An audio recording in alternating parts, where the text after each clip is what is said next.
Everybody else is standing.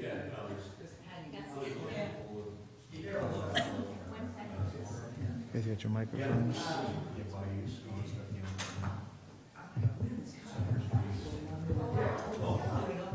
Just out of respect to her work.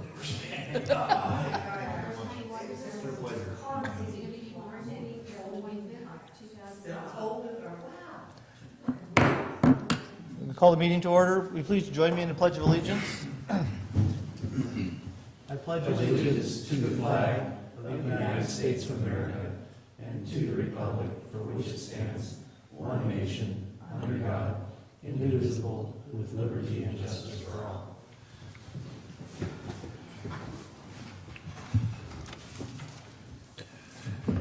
all. Roll call, please. Director Strange? Here. Director Davidson? Here. Director Adams? Here. Director Underhill? Here.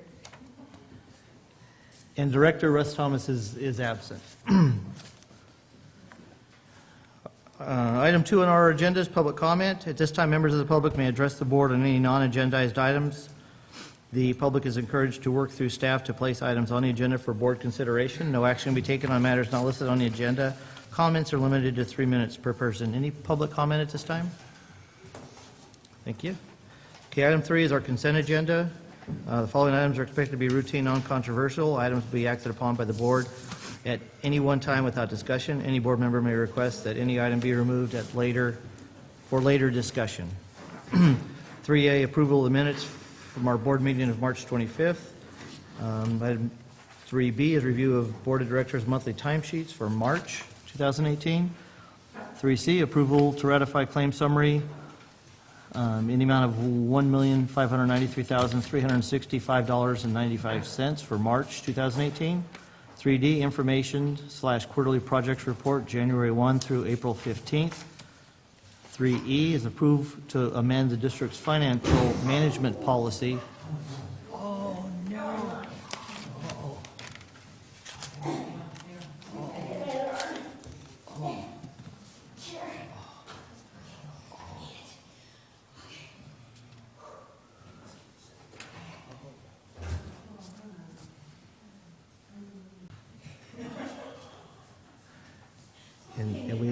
And we have to start the this recording's going to? Okay. All right, we had a short break there. We're back in action. And we're announcing the consent agenda. We were on 3D, information quarterly projects report, January 1 through April 1st, 2018. And 3E is approved to amend the district's financial management policy number 5.04, unclaimed check policy. This is an action item. Looking for discussion. What was it? Second. Yeah. What are you asking for? A motion and a second. We have a motion, we have a second. All those in favor signify by saying aye. Aye. Aye. Anyone opposed? 401.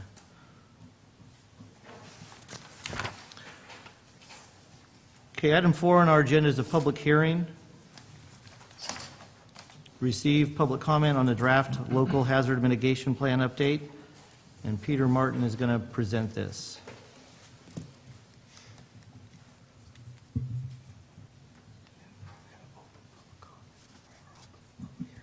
Peter, do you have a PowerPoint? As you're sitting up there, I just want to note, really appreciate all the time and effort that Peter spent on this.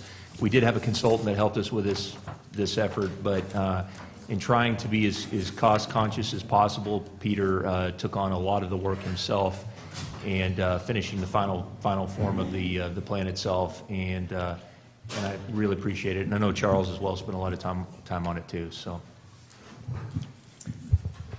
thank you, Dave.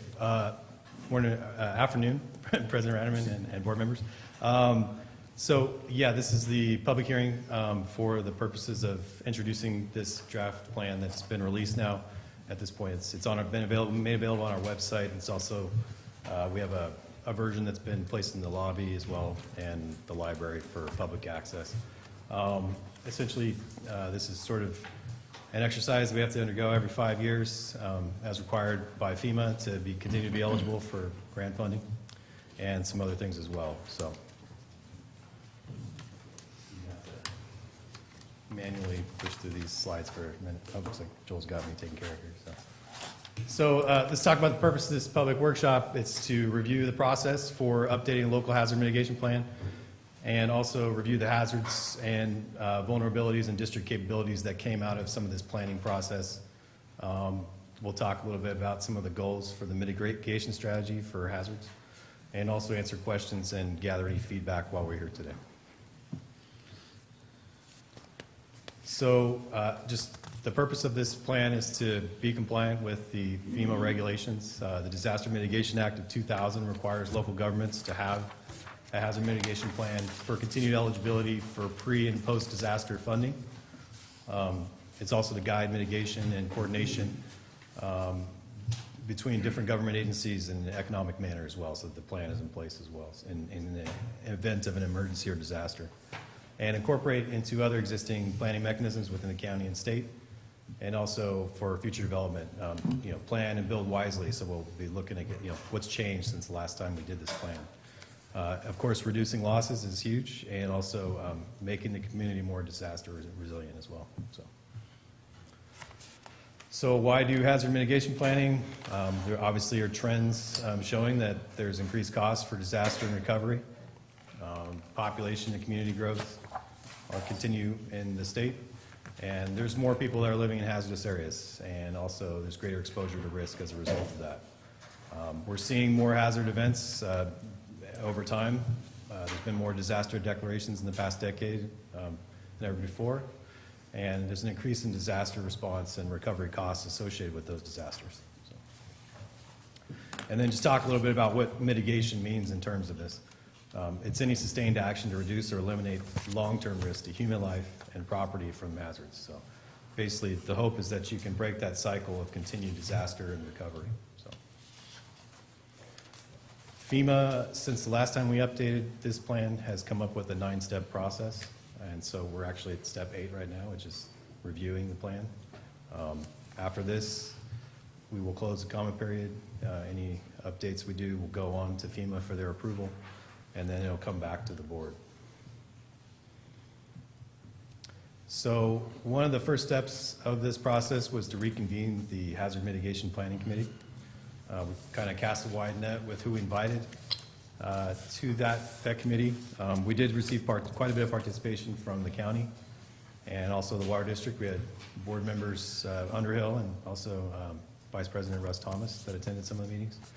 And then also with county staff, we had staff from administration, sheriff's office, OES, others that participated in several meetings that we held over the last few months. So, Yeah, and Supervisor Mills as well.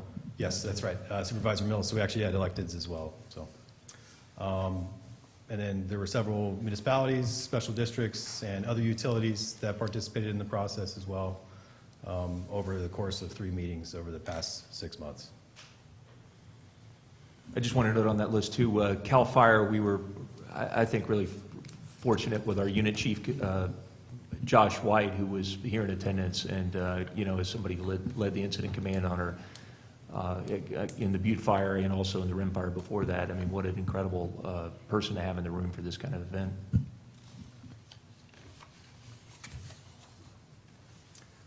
Additionally, there was public outreach through an online survey.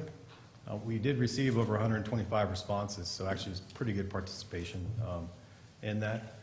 And through that survey, we found that the greatest perceived hazards by the public are wildfires, drought and water shortage, winter storms, extreme heat, and heavy rain.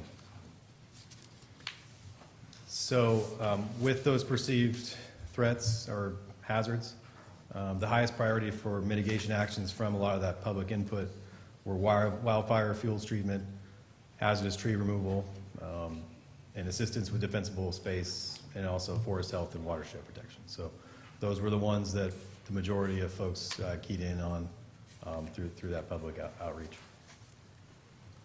I should say too, Joel did quite a bit of work to kind of put out a lot of press releases and get a lot of the word out to the public on this. So he was an important part of that too as well. So we did do quite a bit of outreach through this process. So One of the tasks that you're assigned with is identifying hazards. That's part of the whole plan update, and you're supposed to identify those hazards in the planning area and how those have changed since 2012 when we last updated this plan. And you need to profile those hazards, so use existing and new information sources that have come up, and those can come from a variety of areas, including various county district plans, as well as other federal updates, like updates to, say, the FEMA flood mapping, things like that as well. And then any additional mapping or GIS resources that may have come available over the last 5 years. So within that hazard identification, you kind of identify the hazard and the problem, to what extent and magnitude that hazard has occurred in the past and currently.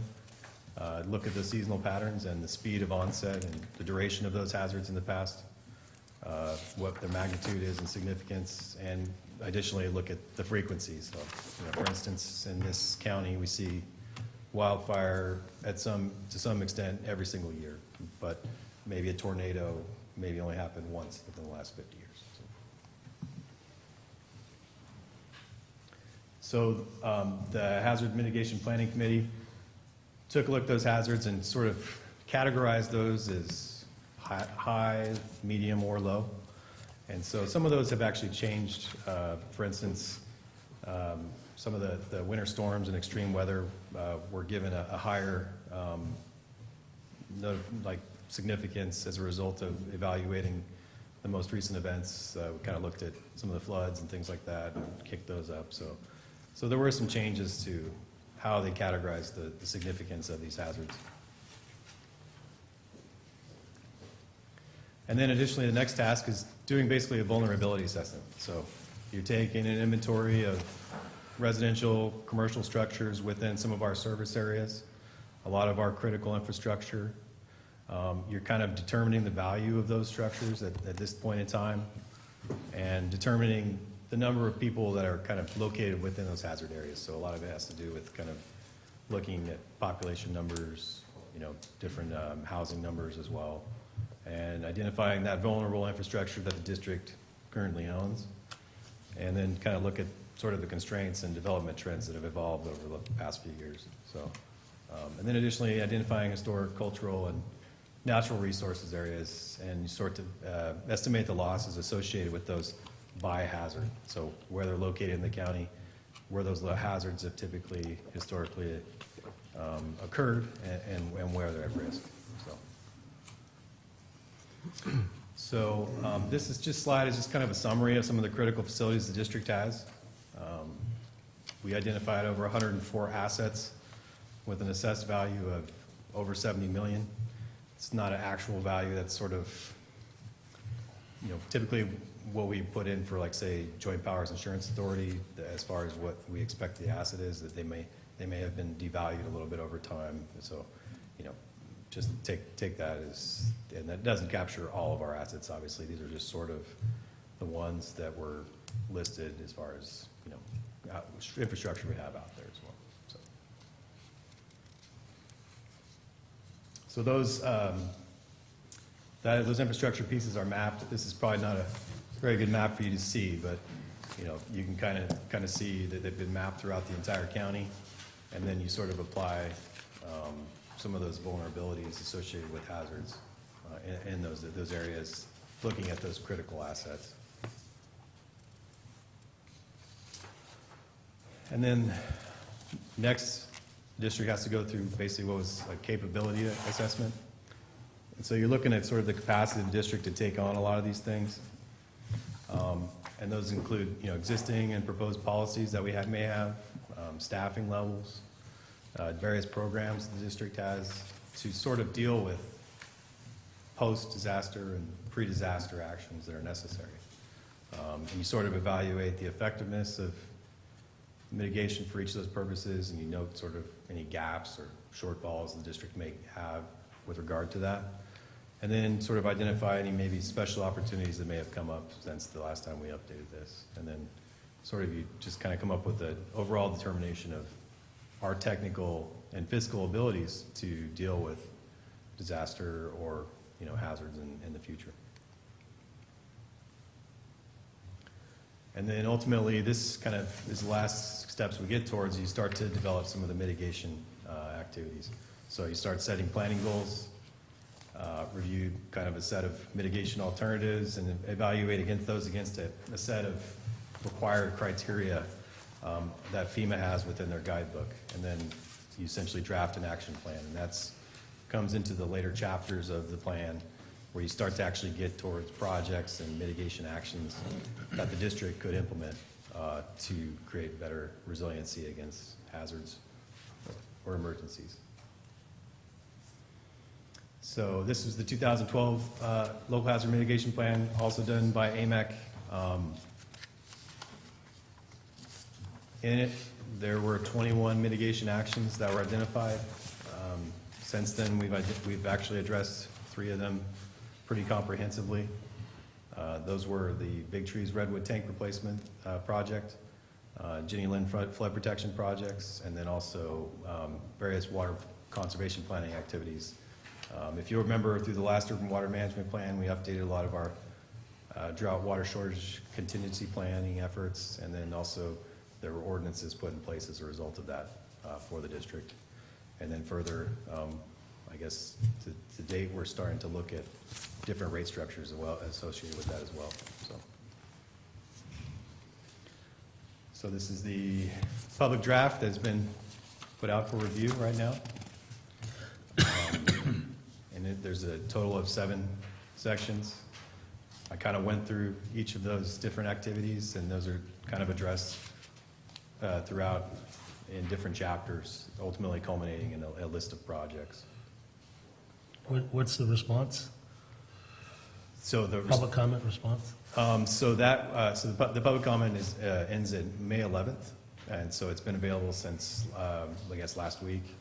And So any response? I guess I should ask. yeah, so not yet, but you know, But you're hoping. I don't know. We may have some Every folks- morning you go to your computer and hope that somebody. Yeah.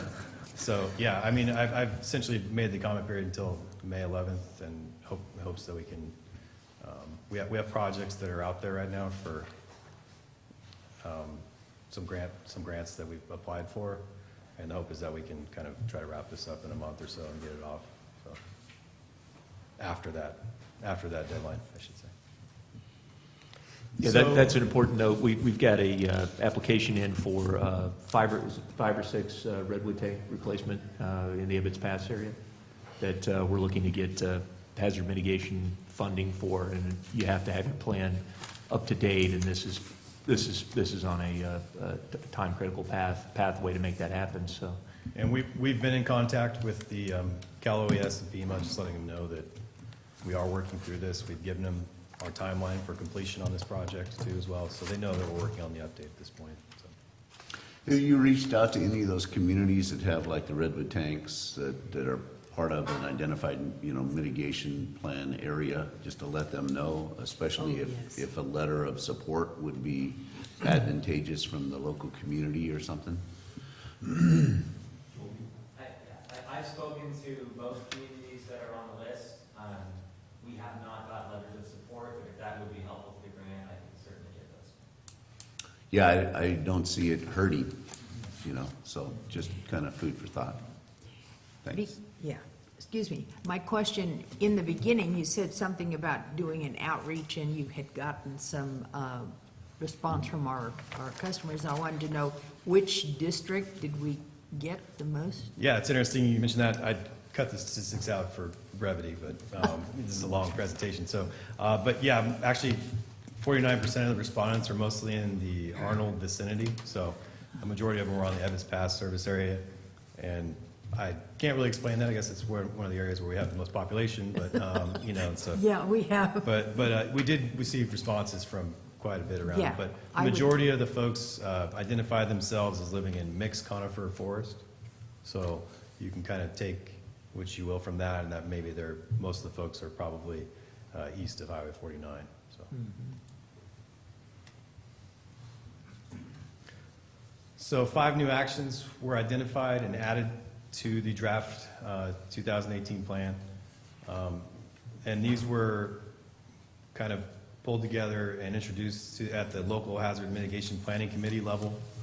And those include implementing and expanding fuel breaks at CCWD's properties for the purposes of preventing wildfire spread, and a hardening of water and wastewater facilities for protection of electrical and SCADA communication systems. We have a lot of facilities out there that are not necessarily in fireproof buildings, and they're susceptible, and that could create quite a few issues in this wildfire situation that got out of control.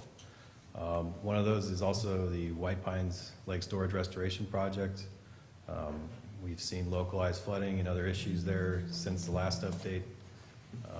So that is a project that's been identified by the group as one that would be useful.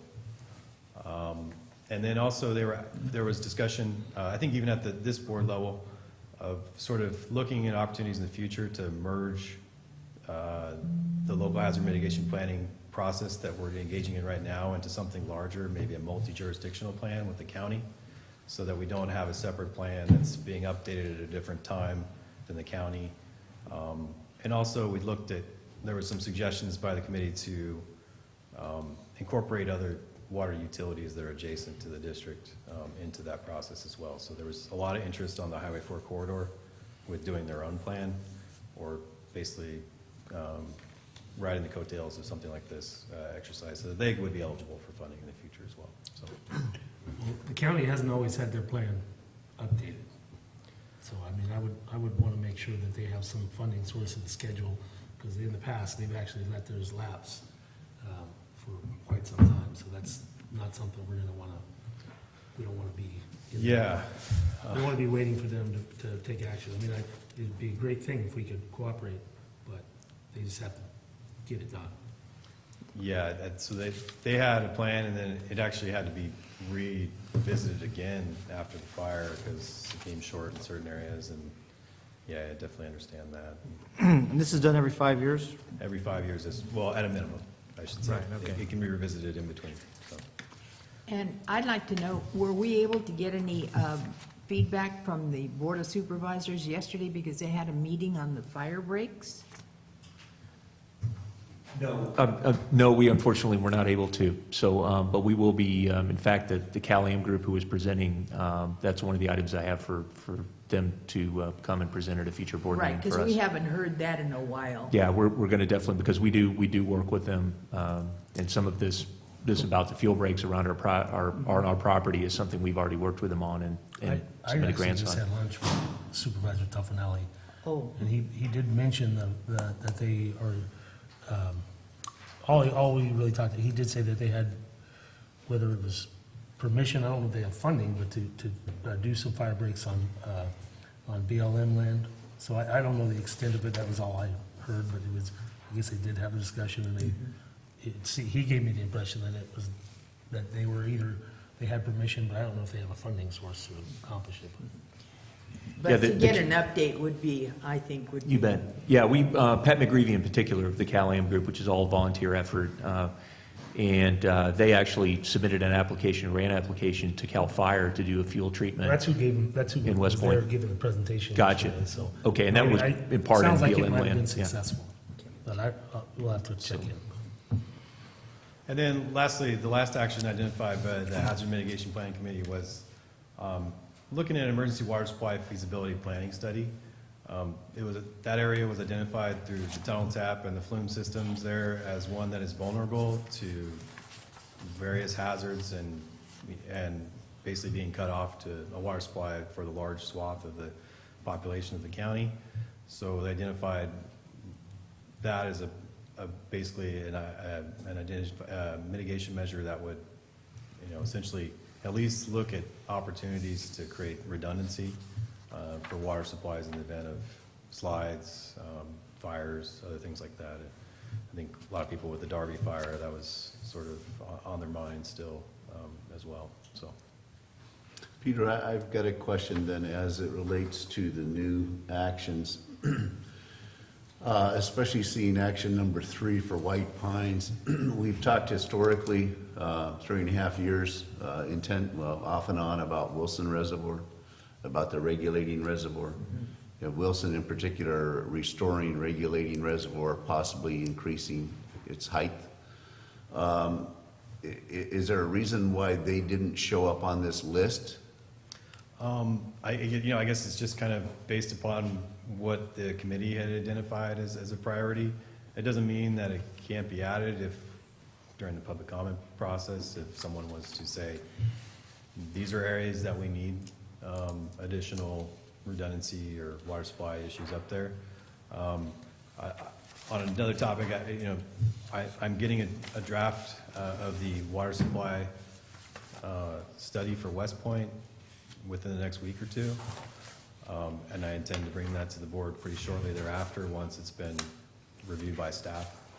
And then that'll look at some of the different opportunities for additional storage within the existing systems or improvements, including evaluating CCWD's supplies for which we gain access currently as well. Yeah, because if this is an opportunity to gain some income, or excuse me, some cost share, I know that, boy, I know that Sierra Pacific has also shown a very strong interest in the Wilson Reservoir restoration for fire suppression, out in that neck of the woods, so to speak. So, yeah, I'd be very interested to see and supportive to see both those two projects show up on, this list. Okay. Yeah, I'm wondering, since we are still evaluating options there, but we know from the Butte fire that location and then also the Sheep Ranch area there, that the system improvements, we've made the case even back in DC that we believe that we could make improvements to our system that would protect the community against wildfire.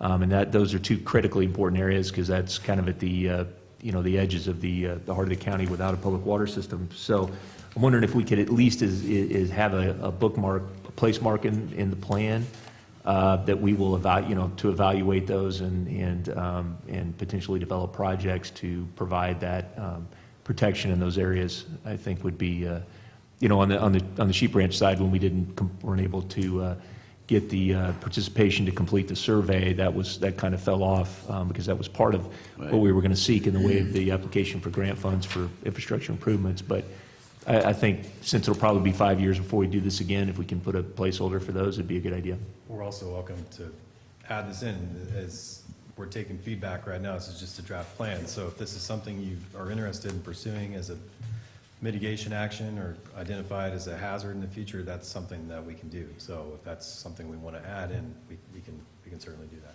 So. Yeah, those severely disadvantaged communities need all the help and support they can get. And, we burned the other side of the canyon in the Power fire, years back, and the Butte fire encroached very closely into the Wilseyville community. So that is an area that we've had fire to the north and south. So maybe that's an indication that that's ready for the next big fire. Okay. I will take that feedback, and we'll introduce it when we start to finalize the plan. Thank you. So. Excuse me, what tool do we have to reach our customers? Because they are close to the ground, they see the mitigation or they see the hazards, and so how do they let us know? Well, we did the best we could with trying to engage those planners and others through the local hazard mitigation planning committee, those folks that have knowledge on the ground, including. But I'm talking about, regular customers. I mean, just like Terry. And then we also did the public survey, which Joel reached out to several customers, and we actually got quite a bit of more participation than we had anticipated. So, and most of those folks were CCWD customers. So. It may just be a good idea that is, there are things that happen certainly over the course of every year that pertain to this topic, and it may be a good thing for us just to have a file that we keep this kind of information with us to be prepared to use that for the next update. So, we don't have to sit idly while we wait for until we get to the next update. There may be things that come forward that we say, hey, maybe there's something that presents itself that could actually be a project that we might want to add to our CIP and really go after, and we might even advance the planning efforts. So that's a good point, Dave. There's a section in the plan called plan maintenance. It's required by FEMA, and we're committing to at least try to reconvene the hazard mitigation planning committee once a year to look at things that have changed, take in new information during that time, and be able to kind of assimilate a lot of that in anticipation of an update later, or if it's necessary, we could update it somewhere in between that 5-year update period, so. So this is the schedule here. We obviously kicked this off in January, actually kind of earlier than that, in December with staff, but right now we're at the public workshop here. The public review for this document ends on May 11th, and then we are hoping to get it to FEMA within a short time thereafter. So once FEMA is able to adopt that plan, or approve that plan, then the district would be asked to adopt it by formal resolution. So there is no formal action today. It's just strictly introducing this plan so that you're not surprised when we bring it back, and also to be able to take any feedback at this time. So we're asking that the public submits their comments by May 11th. A copy is available on our website, and also we've made hard copies available in public places for review as well. So any questions or comments can be directed to me. Should we open the public comment or open the public hearing? Okay, well, the public hearing is now open. There's obviously hundreds of people in the room that are interested in commenting on this topic, so we ask you to form a single file line behind the microphone and come up one at a time. And we can start with whoever'd like to go first. Wait, come on, show some order here. No pushing. Is there a chapter about chairs at the district headquarters or anything? Okay, we're going to close the public hearing. Don't stop, do you? Don't stop. Let it stay open for at least 2 minutes. Okay, Scott. we can remain open for a little bit longer. Okay, we're going to close the public hearing. Any further comments at the board level? Oops. Somebody calling in. Mr. President, I just want to note again now, I really appreciate Peter's work on this, Charles, Joel. This being the plan, but then the application for the project funds as well on these tank replacement projects and other things that we have identified that we'll be applying for. Every one of those is a really labor-intensive process to get through. I mean, there's so many details and so many different hurdles to go through, and yet we've proven to be very successful in gaining access to those funds, and it's really a team effort, and I give them a ton of credit for that. And I know that we will be successful in getting rid of these redwood tanks. We very much have to. It's too dangerous, and some of the other things, particularly hardening our facilities to be resistant to fire. I mean, that's the kind of stuff, we absolutely will make that happen one way or the other through this program.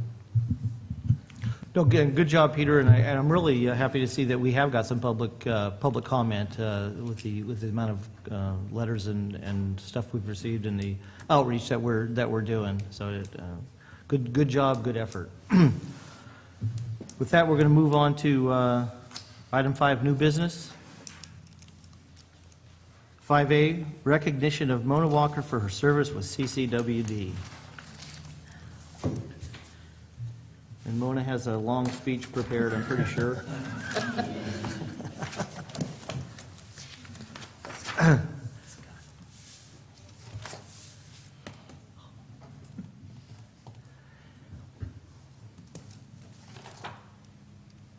Dave Egerton is going to handle this item for All us. right, this is going to be a team effort, but I just want to start off. This is bittersweet.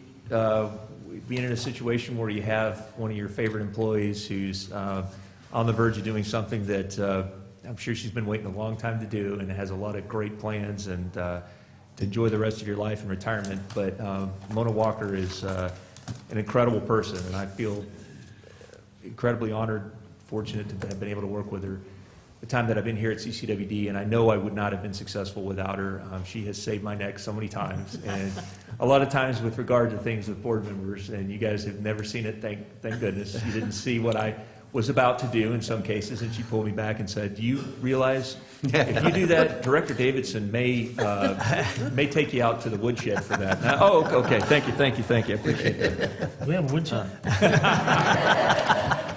But she's an incredible person, and is anyone who knows Mona knows that she is not a pushover, and when she believes in something, she stands up for what she believes in, and I have so much respect for her and the way she carries herself, and I know the world would be a better place with more people with the moral conviction that she has, and she has done so much for 24 years to protect this district, and that has always guided her in everything she's done. And again, that just really is an example that is just, again, that's the way every one of us who are public servants should conduct ourselves. Things would get accomplished, and the public would be taken care of even better if we all had that same mindset. So with that, we have a resolution to recognize her service, and I'm going to hand that to you, Mr. President, to read this, if you would. I was actually thinking of having Terry read it, because with his voice, it's more impressive. Give him a microphone, let him leave the room, it'll sound like God. Wow. I just want to take action to not let her retire. Yeah, what if this resolution doesn't pass? Does she stay for a couple more years? Okay, resolution of the Board of Directors of the Calaveras County Water. I'll try and speak real deeper and loud. Feel like Terry. Recognizing and honoring Calaveras County Water District employee Mona Walker. Whereas Mona Walker has diligently served in a lifelong career with the Calaveras County Water District for over 24 years, and whereas Mona began as the district's typist clerk on July 1, 1994, had a brief hiatus for her sanity, then returned to the district in 2006 as an administrative assistant for the engineering department, and then was promoted into her current position of executive assistant / clerk to the board in February of 2007, where she assisted a total of 6 general managers and a dozen or so board members. And whereas during her tenure, Mona always did what she felt needed to be done and had no qualms about correcting board members. Hey, that's for sure. General managers or staff on the history of the district or policies. And whereas Mona handled board requests with the care and professionalism they deserved, no matter how ridiculous, and most importantly, made sure the cookies provided at the board meeting were just right. And whereas Mona eloquently documented countless board deliberations, even when the discussions became unintelligible, and created coherent records for motions that concluded after an hour of discussion with "so moved" or "did the secretary get that?" And whereas throughout Mona's time at the district, she made sure that her Rolodexes and typewriter were never hacked, as well as ensured the security and organization of the district's primary filing. And whereas Mona often made things easier for the district because of her personal ties to the Calaveras community and positive working relationship with so many in other agencies. Whereas Mona, in the consummate team player and leader, and her sense of humor, kindness, energy, and graciousness has enriched the careers and lives of those fortunate enough to know and work with her. Now, therefore, be it resolved that the Board of Directors of the Calaveras County Water District hereby commemorates Mona Walker's over 24 years of service with the district and cannot express enough their gratitude for her strong sense of dedication and responsibility to her position and the customers of the district. Be it further resolved that the board and the staff of the district encourage Mona to enjoy her retirement in ways that are fulfilling and relaxing, including a well-deserved month-long vacation to the Mediterranean Sea, for which we are all extremely jealous. And the next line says, passed and adopted this 25th day of April 2018 by the following vote. So before we go there, let's have a motion. So moved. Second? Third. Fourth, we got a motion that's seconded, third, and fourth. All those in, Mona, would you like to take roll call?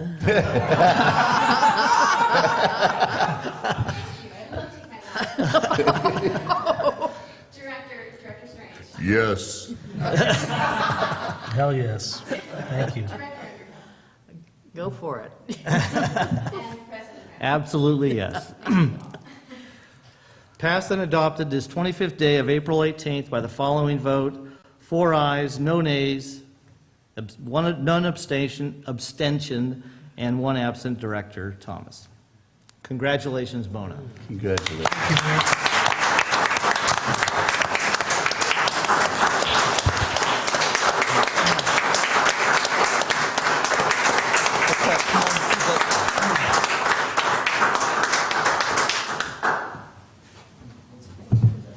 Mr. President, while you're doing that, I just want to know, the one whereas in there where it talks about that Mona was not afraid to correct board members, staff, anybody else, I want to say, but she always does it with grace. And when we're in our staff meeting and I come up with some wild, crazy idea, which seems to happen every time we meet, Mona will chime in and she'll say, and with a big smile on her face, well, no. I'm going to miss that.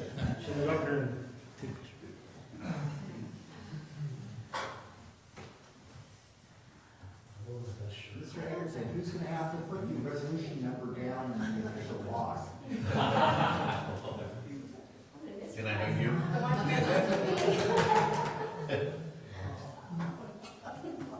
Pretty sure we all just wrote the code of some sort. What's that? Okay, here we go. 1, 2, 3, 1, 2, 3, and then one more with this. 1, 2, 3. Nobody got it. Well, I think you should say something more with just the... You don't have anything to say. Nothing further.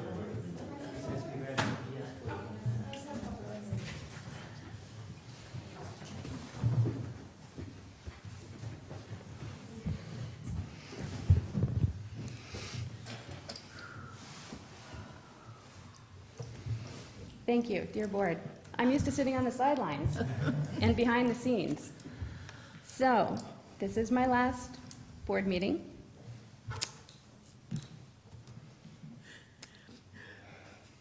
Don't cry, Bert.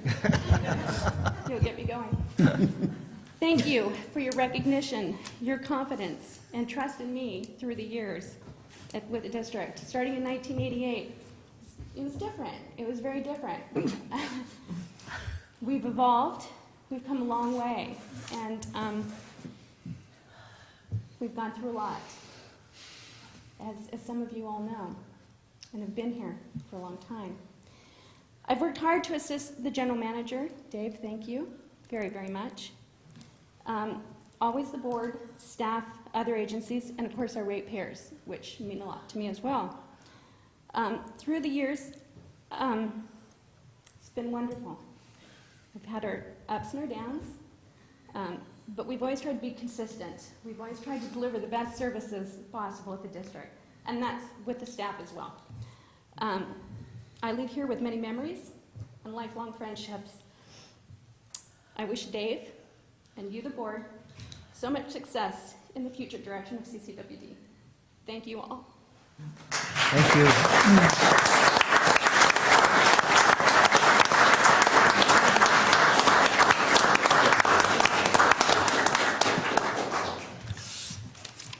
There's a lot of staff in the room. Does anyone like to make any comments at this time? Go, Peter. So I've had a pretty short career here, but when I first got here, Larry was on his way out the door, and I was pretty nervous. And Mona just took me under her wing and didn't skip a beat, and it's been fantastic. It's just she has touched every piece of this district, and it's been really valuable to me, and I'm sure everybody else in the district as well. And I always kind of envision Mona as like a duck on the water, where it's like she's like gliding along on the water, but the feet are just like going yeah, just I can't thank you enough. It's been fantastic. So thank you. Thank you. I just have one observation. One of the things I always loved about Mona, I mean, she's probably the one person that's responsible for my longevity, just keeping me out of trouble. But I used to always love when she'd be typing and somebody would be saying something that wasn't right, and she would just be typing but shaking her head. I don't know if she even acknowledged that that's what she was doing, but she's pretty easy to read. But again, I truly thank you from the bottom of my heart. I'd like to speak on behalf of all of the directors. My God, Mona, you took us in when we were just elected. How many times, how many directors have you gone through and want to, well, I don't think you should do this, or, this is the way you do that. But think of how many directors in 24 years. It's just fantastic. The 27 years, the influence that you have made on CCWD as a whole. All of our ratepayers, as I say, all of our directors, our staff. Thank you so much, Mona, for helping us. Yeah, thank you, Mona. As Peter mentioned, I have not been here all that long myself, but what I will always remember with you, is your ability to think first and speak second. And I wish I had that skill set, because unfortunately I don't. But thank you so much. You've kept me on the straight and narrow, and I really appreciate that. Enjoy retirement and travel the world. Mm-hmm. No, and thank you very, very much, Mona, for all that you've done. And I noticed sitting here and running a meeting as president this term as well as the previous term, I could be asking myself a question or saying, do we do this? And look over and she is either yes or no, and knows what's supposed to be going on in the next time. It's been very, very helpful with her directions that are not really seen or observed, as well as she's a great source of information to call, and just ask a quick question. You get a quick answer and you get a direct answer.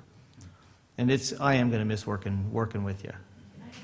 One last thing. I apologize, and I missed. I'm sorry. And welcome to Rebecca Hitchcock. I'm sorry. I meant to say that. I started crying, and that was it. Rebecca Hitchcock is new. She's taken her place. She's going to serve you well. She's has a lot of great experience. I've downloaded everything I can in the last 2 weeks, and she has taken it all in like a sponge, and she's going to serve you well. So as your next clerk, Rebecca is going to be just wonderful to you. So welcome, Rebecca, and thank you for taking this on. Thank you. And the directors just gave you an envelope. I don't know what's in the envelope, but, use it on your cruise. Yeah, little. No, and thank you, Mona, and thank you for being here, Rebecca. And a quick story, I did have a question yesterday called Mona's at lunch. I thought, geez, I said, Rebecca, I know you haven't been here a whole long time. I don't want to saddle you with this. She said, try me. Gave her the question, boom, she had an answer. Good start. Welcome, Rebecca. She's well trained. She's well trained. She was well trained. Yeah. Thank you. Mr. President, we have some cake for Mona. She did not want us to get a cake, but we did anyway. So at some point, if we could take a moment to... Okay, let's take a quick break right now. And public comment on this item. Yes, we do. Thank you, Catherine. Thanks for the reminder that Mona would ordinarily give me.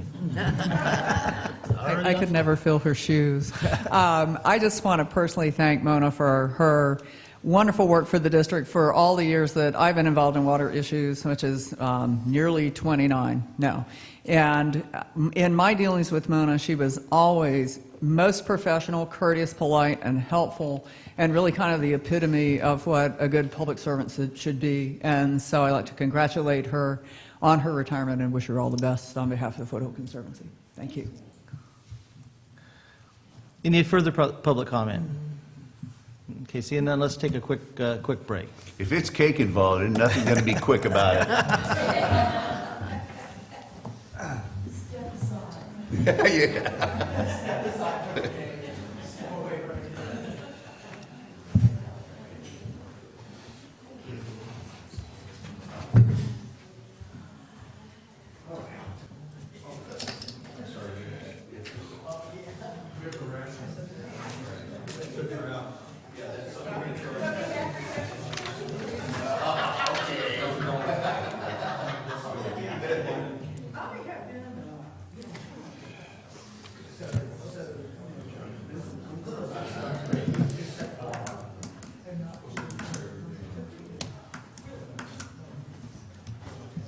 Is that on? Okay, we're going to bring the meeting back in order. We're on new business, item 5B, discussion action regarding requesting exception to district policy regarding termination of water service.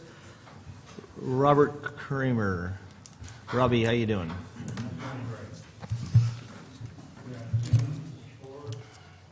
Mona, oh my goodness. Don't get any ideas.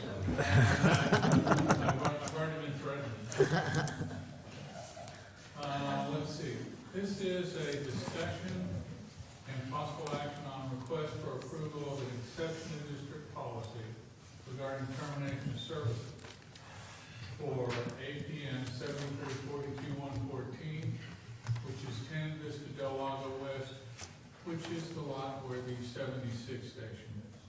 You can get into the intersection, you know where the gas station is. Let's see if I can do this. I don't believe it. This never works for me. The yellow, where this is indicated by the yellow parcel there. You can see 3 small rectangles in the bottom of that along Vista Del Lago West. Those indicate 3 water meters. What we have there is a meter for the gas station, a meter for the small office building, which is also on the parcel. And then the gentleman, Mr. Singh, had a landscape meter put in back when we sometimes, or maybe it was in custom for all of them at that period, did not charge a capacity fee. So it was just a meter so he could pay for his irrigation. He had a lot of landscape around the front of the gas station, which if you've been by it lately is now all gone. Caltrans in their wisdom did a good thing, and I really enjoyed going through the intersection now, particularly from Vista Del Lago. You can get through it now. But they took all of his landscape, and he called me up. As you can see, this was part of the package that came to you. This was his email to me asking for relief. And in this situation, where through no fault of his own, the purpose for the meter was removed. And there was no capacity fee, so we're just taking the meter. The financial consequence is that we will not have monthly income off it anymore, but that's really the only impact. We're asking staff. It's a hard thing to ask somebody to pay for something, like this. It wasn't his fault, and they came into Vista Del Lago, and certainly on Highway 26. I drove over there to make sure, and I felt sorry for him. So that's why we brought this to you. Do you have any questions? I do. Go ahead, Jeff. We have another policy that says that we don't do this. How do we make the two work? That's why I'm asking for an exception. We have an ordinance that says that we do not give exceptions to our rules. I mean, are we going to change the existing ordinance? Is that what we're being asked to do? Actually, the policy from 2002 says that we cannot offer variances when it is requested because of a billing cost. They don't want to pay the fee. Did you provide a copy? Is that in the ordinance? I did not, but I can do. Well, I just don't want to do something that's, I recognize the need for this, but, this kind of stuff comes up all the time, and even though we have a policy, staff still brings us, asking us to break the policy, but not giving us a legal way to break the policy. Would you like me to bring this back at the next meeting? I can certainly do that in a pen. Well, I'm going to refer to council and the general manager, but I have no problem doing this, but we have an ordinance that prohibits it, as far as the way I understand the ordinance. I'd actually feel more comfortable seeing those policies, reviewing those policies before making this decision. One thing that it does say on the very last sentence of the write-up is this action is not it's not going to set a precedent, basically, and I don't know how you accomplish that by doing this and not setting a precedent for doing this. It seems contradictory that if we do this, we're setting a precedent that we can do this, and so I wanted to check our policies. So I would ask that, because I don't remember the exact policy language off the top of my head, so I want to see it, and we can table this till later in the meeting, and I can look at it during the meeting, or you can continue to the next meeting and we can respond to it then. It's up to you. But I'd like one of two of those options to be done, so we can at least look at the policy. and Okay, comment look, on it. I'd feel more comfortable tabling to our next meeting, and then having those policies that are being affected or being overlooked or being Right. maneuvered. Disregarded. I would like council to get that resolved, or for us to get it resolved sooner than later. I would not want this individual to incur another monthly bill, if we push it to our next meeting, which would result in an additional monthly bill to this individual who's done everything possible. Then I think that's penalizing him, and I think we've done that maybe too much already. So. Don't get me wrong, I do not want him to be billed again. I think this is the right thing to do. I mean, under no fault of his own or no action of his own, he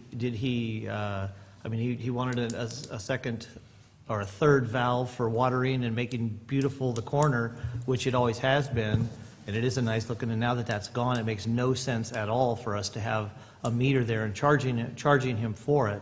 I'm in total favor of doing this, but I wanted to see how our policy reads, and if we do need to change our policy at the same time that we're doing this to something that makes sense, because this does make sense to do, but I want to see what policies we're overlooking or overstepping, and make sure that, and I want to know how it doesn't set a precedent as well. I think that one of the things that came up in your discussion was we're setting a precedent to set a precedent. Because by our looking at these things on an individual basis, that's, we do say in our policy that, We actually have two policies that don't contradict one another, but are, in this case, we have a policy that states we do not, and it's been in Right. effect since 2010. And that's- No, we do not terminate services, and that's what you're referring to. that's what, But we have. We also have a no variance policy, We have a flat out. previous policy from 2002 that speaks to variances and says we're not going to do them anymore unless they're Somebody asks. predicated on something that is not a billing question. In other words, if somebody comes in with an issue like this, where through no fault of their own, and this is further mitigated in favor of the customer, in that they pay no capacity fees. We're not having to reimburse anything, there's no complications in that sense. In 2002, there's an ordinance, and that's what I could get and give to Matt. I actually pulled it out. I know it's there because I was concerned about the same thing. Well, in the future, I mean, if we're going to bring something like this, I realize that we should all be carrying our binder that's this thick with us, but if you would provide those policies in the agenda item so we can look at them, I think it would be helpful. And I will certainly do that. This is. I have no problem just putting this on the, later in the agenda, if you can take a look at it. Yeah. But if not, I mean, this is, it's a landscape meter. I don't know how long that intersection's been in. I don't know when he made this application, but I would rather make sure we do it right than have something that when somebody has a vacant office, they come to us again and say, hey, the office is vacant, I don't want to pay, I don't want to have my water meter again. That's the kind of stuff that this can open up, and that is not a policy I believe I want to change. So, And that's something that I could not agree more with you, and we would not bring that to you. Yeah. It was Mr. Brookwalker who built it. yeah, I'm aware of the property and its development. In the 80s. Mr. President, if I would request that we just table this to later in the meeting. We're pulling up the policies now. I believe that this is a very unique situation with an actual right-of-way issue through Caltrans that physically took away the use of the intended purpose for the use of this meter and the ability to physically use it for its intended purpose. So I think it's fully distinguishable. I think council probably would agree with me, and we can make that certainly clear in the action that the board takes. But we want to check back and make sure that our policy does allow for this exception. I would sure hope it does, because if the intent of the billing and the meter is no longer exists, the purpose, I mean, there's a physical obstruction that no longer allows that to function, then we should have some relief valve on that. So we will check on that. Go ahead. Well, I'm going to say, that brings up a good point. I mean, that circumstance is not that rare. I mean, anytime an intersection is redeveloped, and it happens to us all the time. I mean, I believe we had to pay $150,000 to lower the water line underneath that when Caltrans did that easement. That's something that we had to do. Right. So that kind of thing does occur, and maybe that needs to be part of the policy, so it But this will is- give clear direction. Gotcha. This is just for an irrigation meter, so this would just take out the ability to take out the landscaping, and I don't know how frequent that would be, but it would be, I think, akin to having a condemnation, a taking of someone's property outright, or enough of it say that they couldn't build a home or they couldn't utilize it for its intended purpose. Well, let me just remind everybody that the county has a plan that looks at every intersection down Highway 26 and wants to build a turn lane in there. So you could see, and they've already condemned several houses down the Highway 26 area.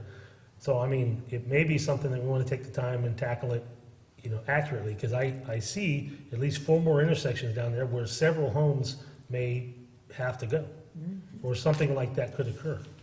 So I'm just saying, I mean, I don't think the time is so much of the essence that we can't take the time to get it right. And I just want to make sure that, because you brought it up to us and all, that this individual doesn't incur any more costs until we resolve this. Yeah, that's the other option. We could certainly hold back on billing, continuing to billing, hold that back until we resolve this issue at the next meeting. That's probably a good idea. Then we can make sure that the board's action, I expect we can still continue with a recommendation for an action, but we'll make sure that the action itself and the wording of that makes it crystal clear that this is unique to this situation and does not create a precedent. Okay. And if it does, we can, please do bring a new a policy recommendation or changes to the existing policy, and if this is going to happen in the future. And I do agree with it, that the gentleman should not continue to be charged for that, and we should be able to do this, but make sure that we do it within our policies, the way they're written or the way they should be written. So item 5B will be tabled to our next meeting. And it will make, in the meantime, make sure that no further bills are sent out to this customer. Thank you for that recommendation, Terry. Okay, item 5C. Robbie? I'm not going anywhere. Okay. This is the better one. Discussion action regarding sale of a parcel in Burson. Go ahead. This is the parcel that everyone here knows is Launcher Plum, off of South Comanche. We had several discussions about this in closed session almost 2 years ago. Thought that there was a sale that was going to occur, and it turned out that that didn't happen. We have had someone come to us and offer to purchase the property for $75,000, and we would like to do that if it suits the vote of the board. Question I have, is it the adjacent landowner and the large property that they run cattle on and all, or it doesn't matter what they do with it, but the large property adjacent to that? It is, okay.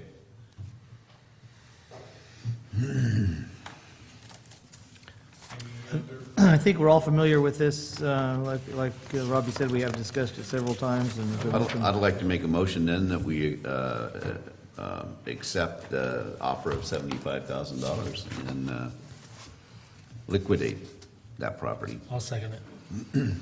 Got a motion and a second. Any discussion here? Any public comment? I have one question. Now, as I understand it, the financing of this district office was based on repayment, at least in part, with proceeds from all surplus property. So is that where this is going to go? I'm not aware of that. I've never heard that it was all surplus. Oh, so it was just the other admin and the 15 acres? What Jeff in finance would do is go back and track the funds that were used to purchase this property originally. I think they were North Fork funds, I believe. And with each, and that, the 15 acres, I think, was a different funding So that might source. just go into the, And so- might just go into the, Yeah, so if it came from an account that was related, say, to this facility, then it would go back into that. We don't commingle those, yeah. The retirement cake account. That's just a joke. well timed. It's just a joke. Okay, any further comment? Rebecca, will you take roll? Yes. Yes. Yes. She already made a mistake.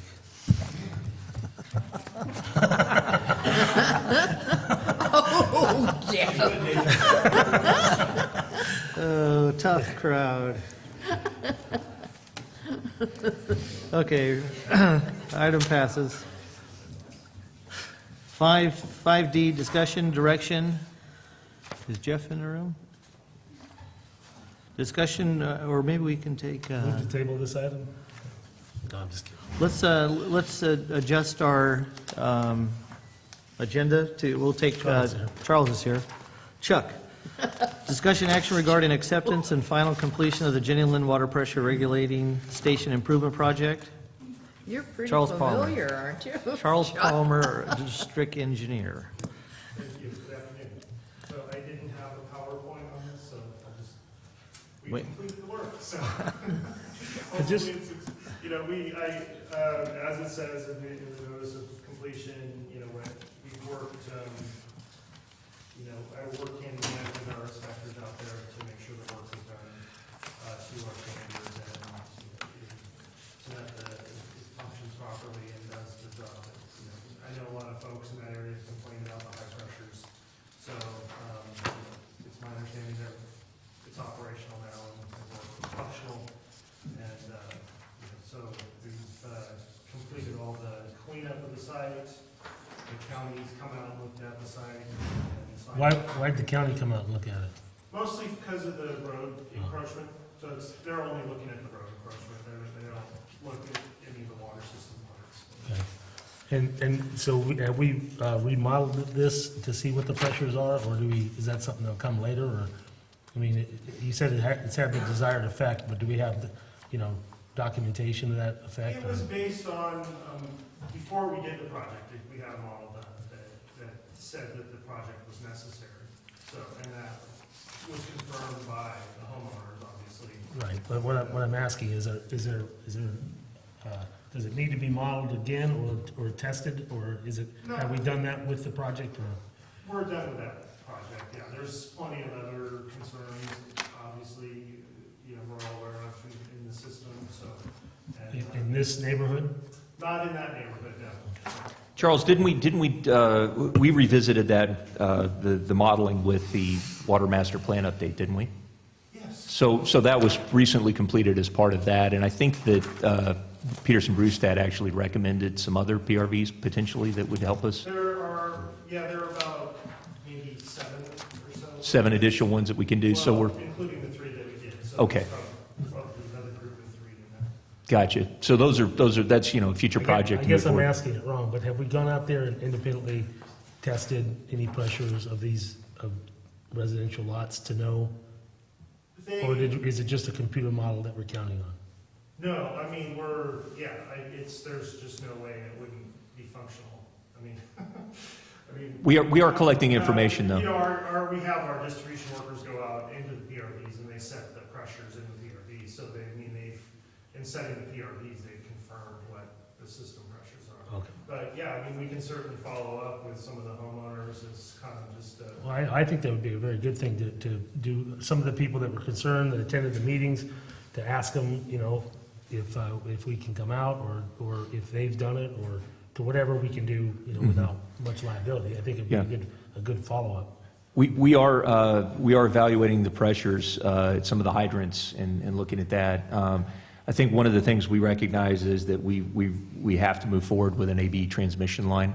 One of our, and as we included in our CIP plan that was just updated, that as long as we have to continue to operate that singular transmission main for transmission from A to B tank as well as a distribution system, that creates challenges for us with pressure, and it also can cause some challenges as we experienced in the past in trying to actually to fill the tank depending on the amount of water usage. So that's really one of our important projects that we need to move forward with, and we were just talking about this week that we do want to move forward with the design of that so we can get into construction in another year.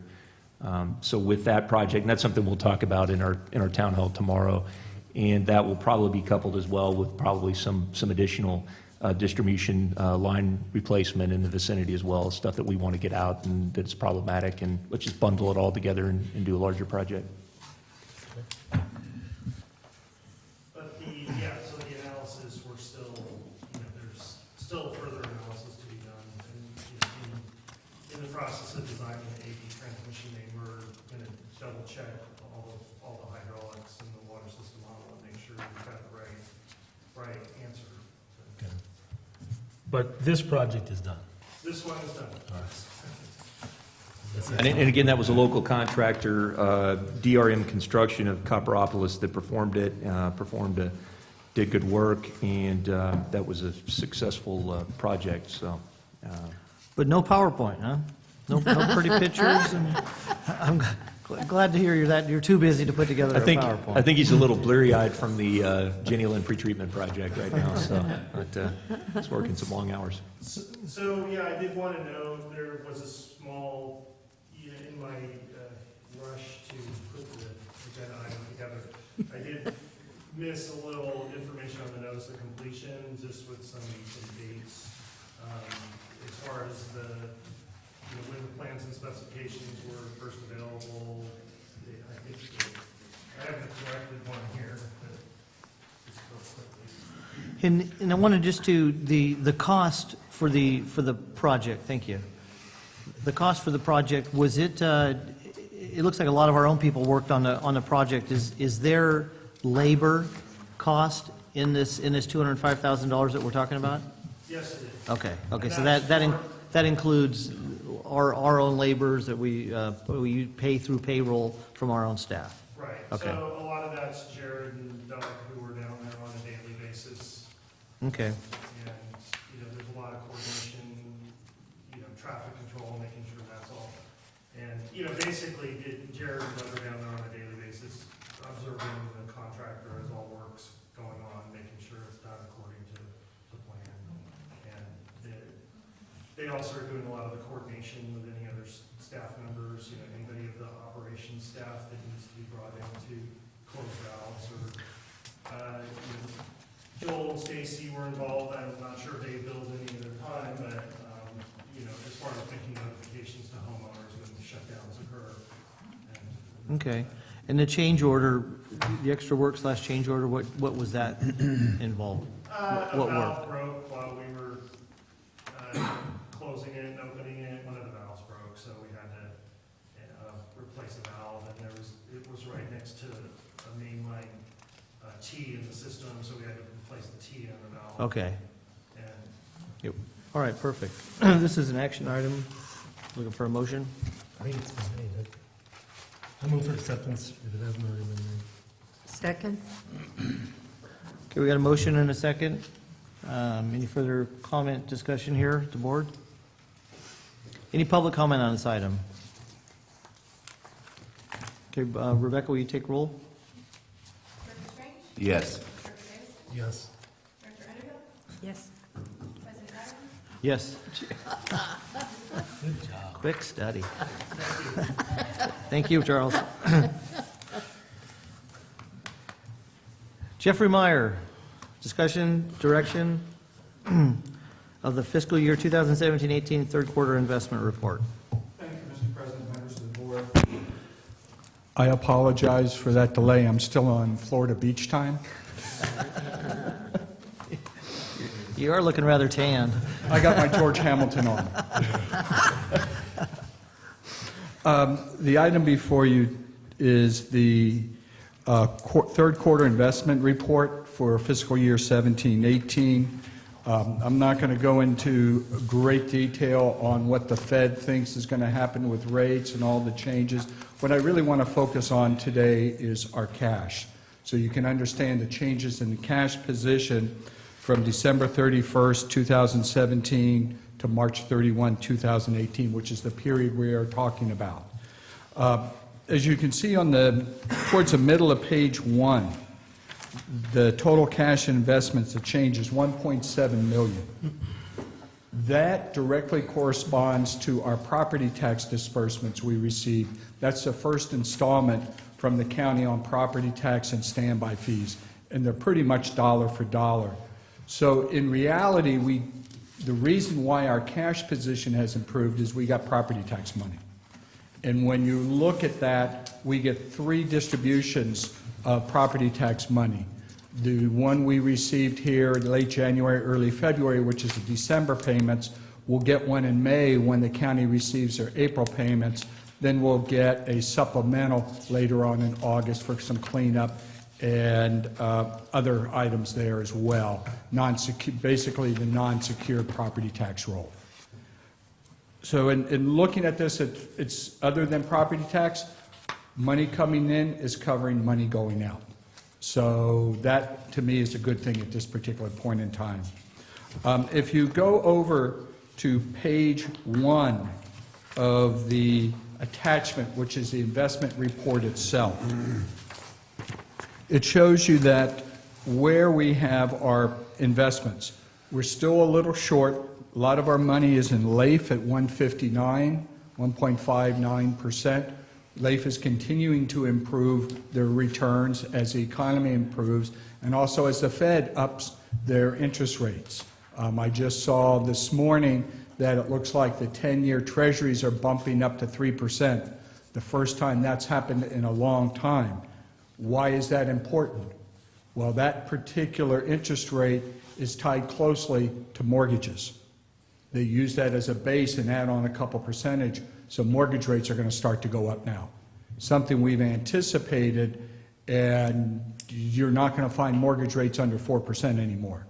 That has a dual effect into getting us back into where things have been in the past, interest rates of 5 and 6%, but it could also have some downward pressure on the housing market, because this is something we're going to see. The Feds have signaled that they're going to have 2, maybe 3 more 0.25% increases by the end of this calendar year. Good news for us, we're getting more money on our investments. The bad news is it costs more to borrow money. So that's kind of the offshoot of that. We do have some money with Umpqua Bank. That's money that we placed at CDs that kind of securitized our PERS side fund loan. And the last one, it comes due May 1, 2019, which coincides with the end of our loan for the side fund. For those of you who were not on the board at that time, when we joined PERS and joined up at the current package, the benefit package, we had to buy up for prior years of service for people who were at the lower level. So we had that as an amount, what we call a side fund. We had to pay for that, plus some additional unfunded liabilities. PERS would charge us their discount rate. At that point, it was 7 3/4%, sort of like a loan until you paid it off. We were able to refinance it at 2.94, 2.96 through Umpqua, saving ourselves that difference there on our costs over the time frame of, it was, I believe it was a 5-year loan that we took out. So that corresponds to our Umpqua CDs. We also, back in July of 2016, invested $2 million into a Wells Fargo CD. There's other investment opportunities, especially now as interest rates going up. CSDA has their own investment fund called CAMP, but it's like a money market. You keep it in for a minimum of 7 days. We're investigating that. They're at 175 right now. So we're looking at maybe moving some of our money out of Umpqua money market account and moving it into there to gain some more short-term until some of the bonds come in. With the interest rates moving the way they are, what you're going to still do is pay a premium for any municipals that you buy on the secondary market. In other words, you're paying high to get that higher rate, so you, in effect, your actual yield is lower. It's down more towards market rates. I'd rather not at this point buy those type of securities knowing that rates are going to go up, therefore the value of that investment is going to go down over time. So I'm going to look at more into camp, get a few more basis points, stay in LAIF. If something comes available, we'll take a look at it. We do have a CD through Umpqua coming due on May 1 of this year. We're actually a little bit ahead of the game when it comes to budgeted interest income because of the uptick in the rates, so I feel good about that. It just means for next year, I got to do a better job of making sure we not only meet that, but beat that. And any interest income we get is a definite plus for our ratepayers because it does help reduce the pressure on revenues. The other pages are a little bit more detail, but it also, when you go to page 3 of 5, basically shows our month of maturity. We're in that 6 to 12 month range. I'd like to push it out a little bit longer, not much. I don't really want to go into the 5-year range. Our target is 2 to 3 years on average.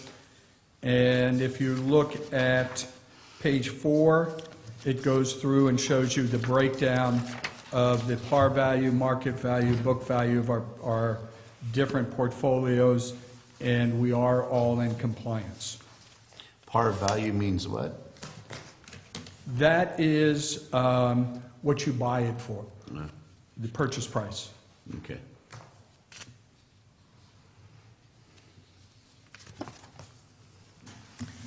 Okay, well, thank you, Jeff. Any discussion, comments here at the board? Is this, you need a motion to accept it? Is that what we're I don't asking? think so. Just discussion, direction? We need direction? What kind of direction you You need? just accept it. Good job? Accept it. Good job, there you go, that works.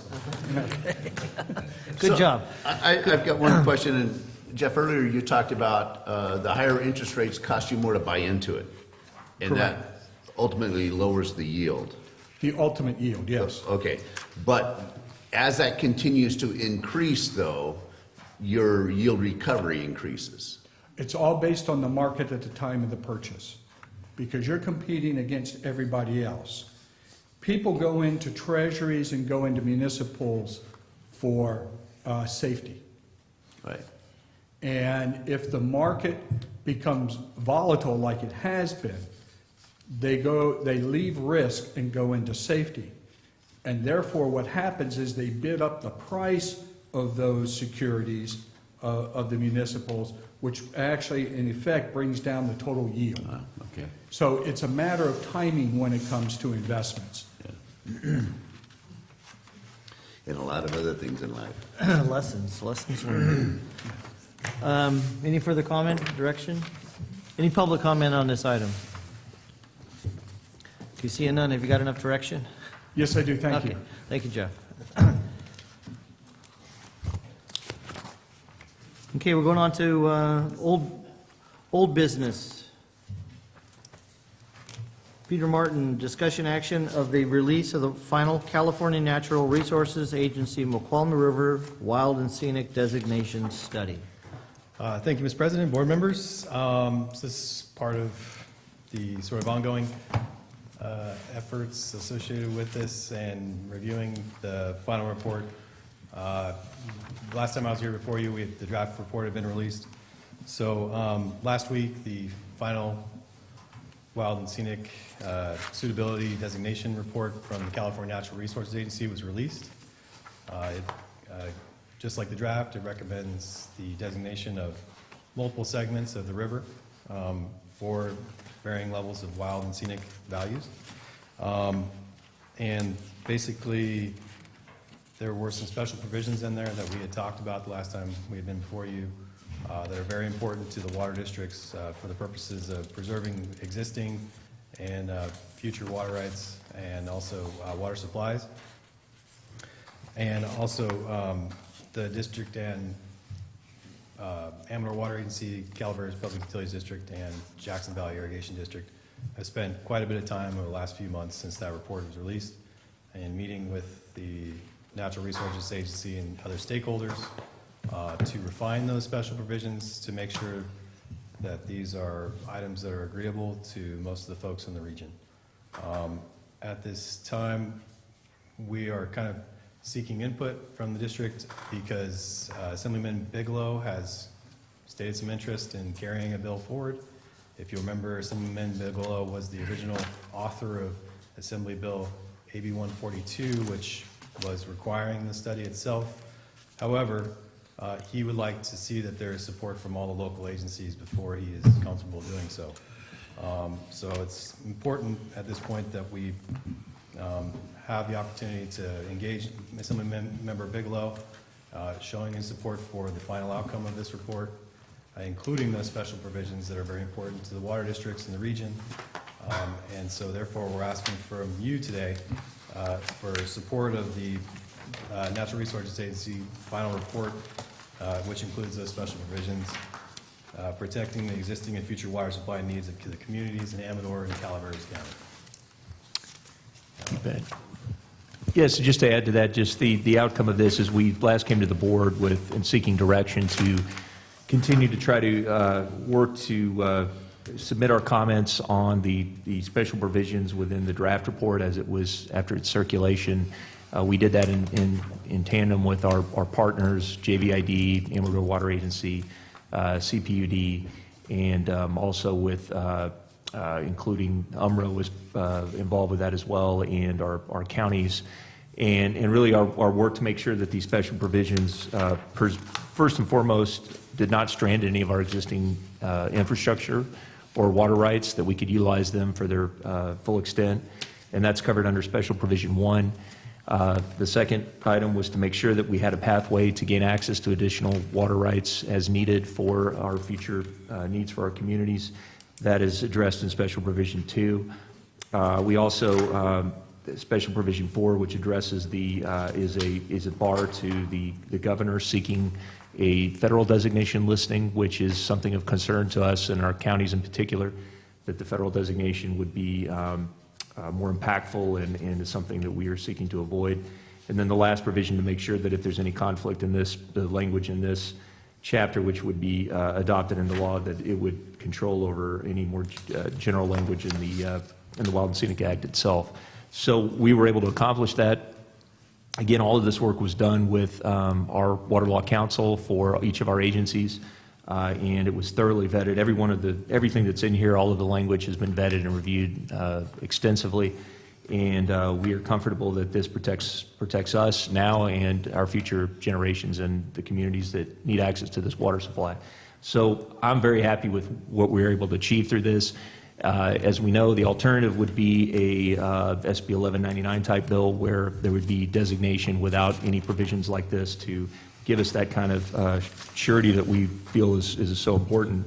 And so we recognize that given the politics in the state and the dynamics with regard to the McCollum River, the likelihood is that this will be designated at a state level one way or the other, and this was certainly our best path forward with 142. And Assemblyman Bigelow's support for us and leadership on this. It's been fantastic working with the state, the resource agency staff and their consultant, Phil Dunn of GEI, and the staff there have been fantastic to work with. They've spent considerable time with all of us. And we were ultimately able to come up with a language in the final form that all stakeholders could accept, could live with.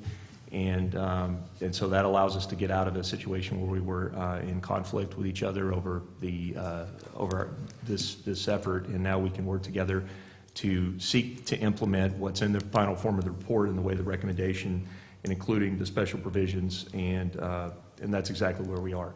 So with that, the request today is for the board to support the outcome, the final report itself, including those vitally important special provisions, and to express a desire to see that this moves forward in a legislative vehicle this session that would carry forward and enact into law all of these special provisions that we find so important to our future. I think there's two huge things that happened here, and one of them is the avoidance of a bill, Assembly bill or Senate bill like 1199 that came at us two years ago. That was that would have been terrible had that passed without any special provisions. And we were able to, through quite a bit of work on our part, to get that tabled or pushed back, and where it didn't move forward through our it didn't move forward as legislation. In the meantime, Assemblyman Bigelow did come up with a study, the idea of a study to study the Mokelumne River to see if it would fit into that area. This is the study. I think the next step is one of the biggest steps, is making sure that or to help push this along with using this study to become law with these 5 provisions in it. If we don't, if someone else comes, another bill is enacted, a wild and scenic bill without these 5 provisions, that's kind of scary. So our next step is a huge step, to walk this study as legislation to see that it becomes law with these 5 provisions in it. While the river could be declared wild and scenic and these 5 provisions would be put in it, and I think we have a lot of stakeholders and a very collaborative effort with our NGOs in the area, and I'm not speaking on behalf of them. I think they're here to speak for themselves, but I'm pretty sure that we're all on the same page here with moving this thing forward. I am in support of us putting together a letter supporting the study, AB 142, and its findings. So I'd like to make a motion that our board support the California Natural Resources Agency's Mokelumne River Wild and Scenic final report, including the special provisions protecting the existing and future water supplies needed for the communities of Amador and Calaveras County.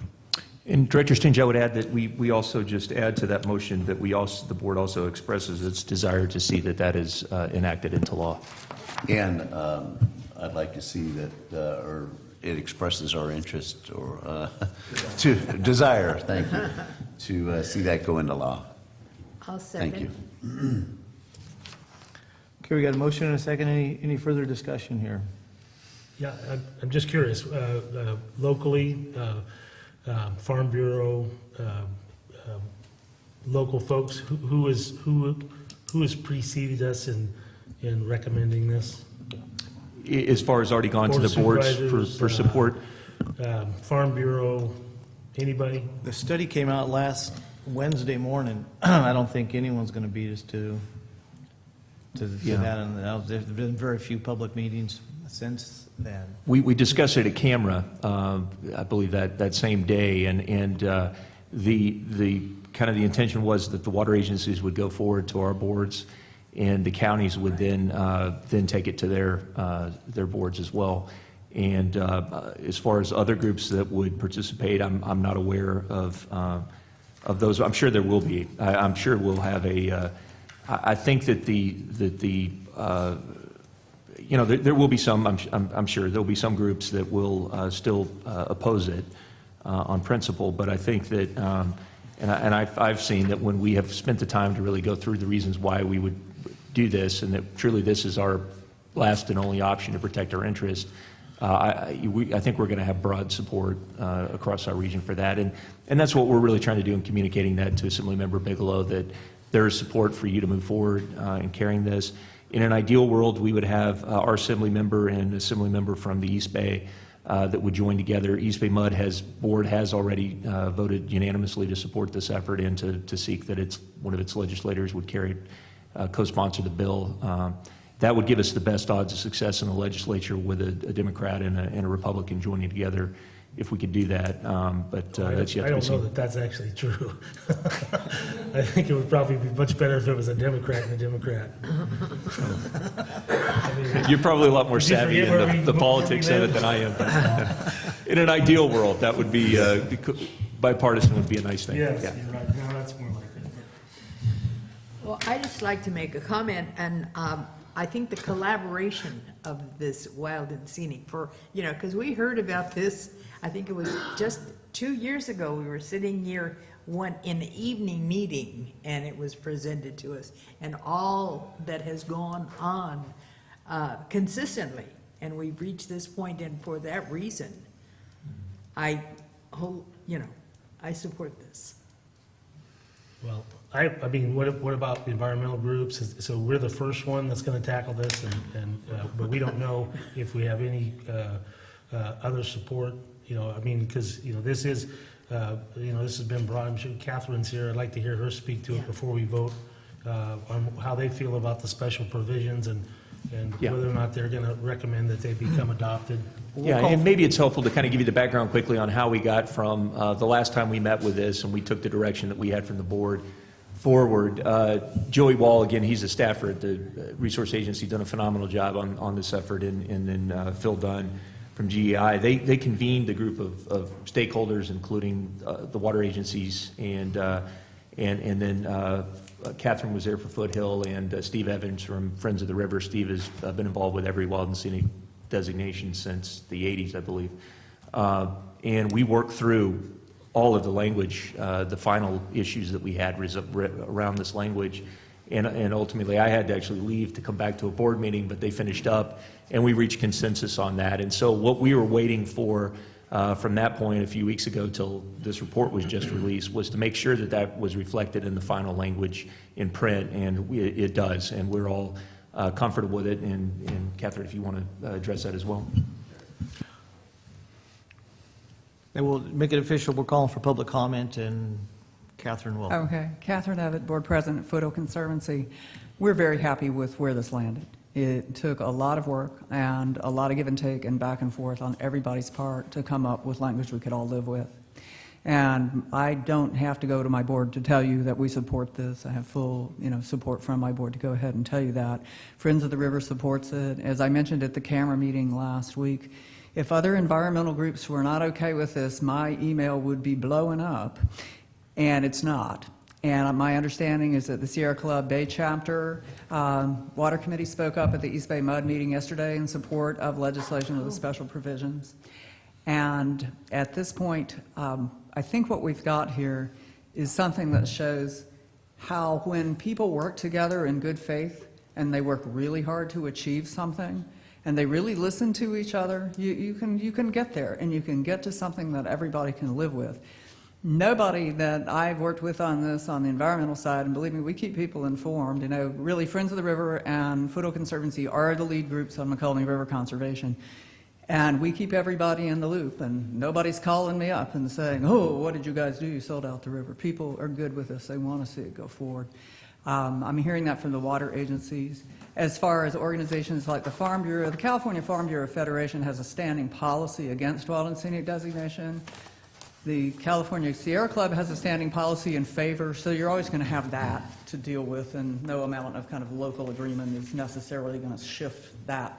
But I think what we've got here is a very good study with a lot of, packed with good information, special provisions that have been negotiated in excruciating detail. I can tell you there were, middle of the night things where I'm waking up and thinking about how do we solve this, and people really work to try to listen to each other and solve each other's problems. And I think we got there. Everybody was really happy. Of course, we had to wait for Dave to leave to seal the deal, which is a joke for the record.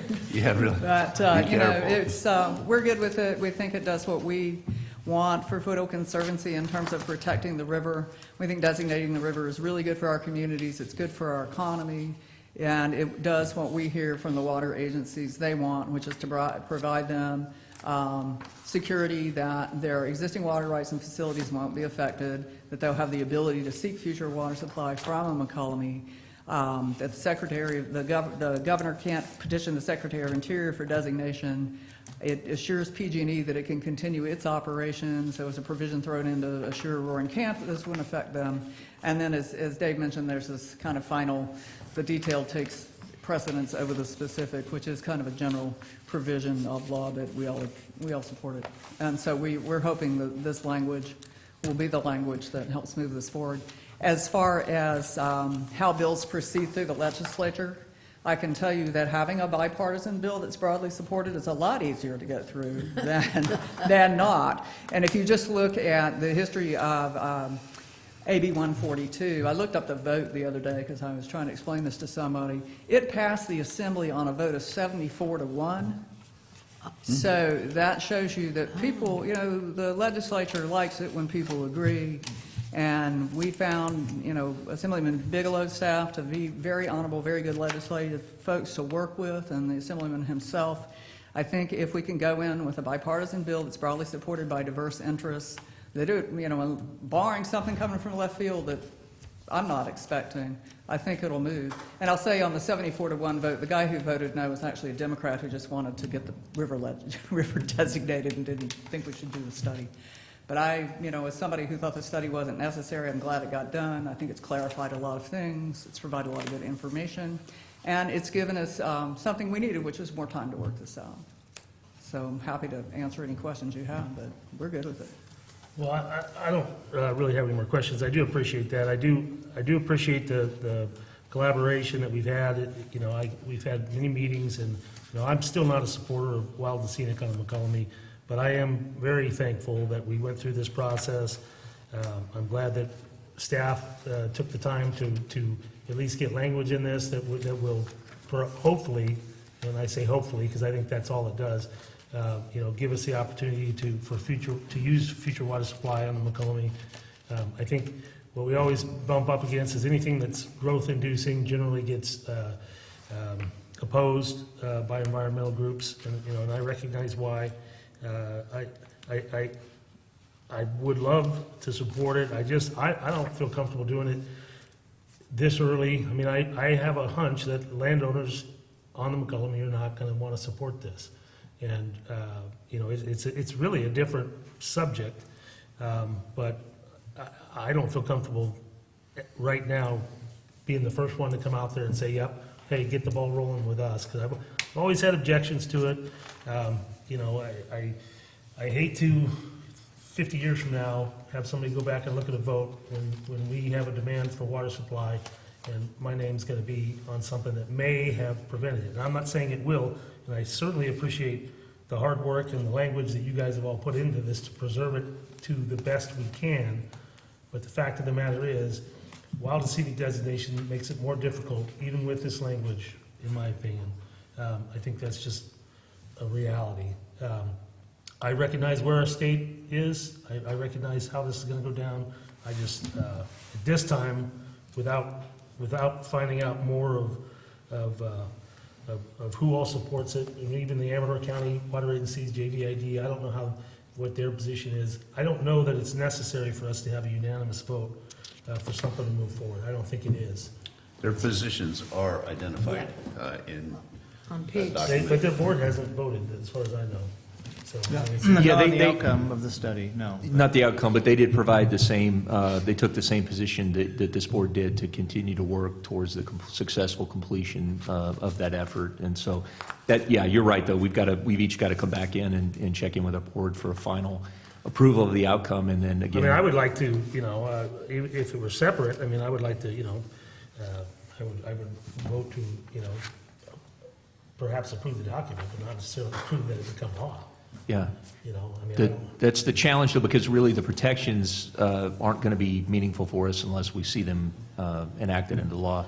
And I totally understand where you're coming from, Director Davidson. I wouldn't recommend that you take this position unless I felt confident that this protects our interest. And, as I've said, it's not just me saying that. We had a team of some of the best water lawyers in the state to advise us on this and craft this language. And I would be concerned if we had something move through like 1199 that didn't have this. I feel like this does protect us, particularly given, I mean, if we had any plans to do any development of projects, a new dam, a new diversion, anything within the actual designated segments downstream of our communities, then that would be an issue, but we don't. And I think that the language that we've crafted for what we need above and below addresses all of our concerns, and we can meet our needs into the future. So, but I understand. It's the reality. I think we all understand is that anything that we do in the way of new water rights, particularly the pursuit of new water rights,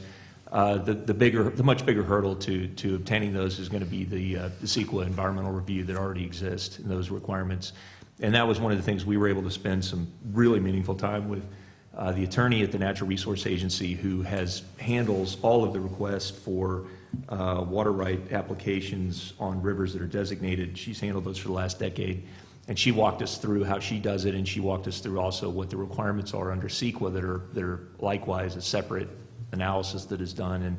And we all came away feeling, yeah, this is not what would stop us from getting access to the water we need. Is this designation? It would be other laws that already exist.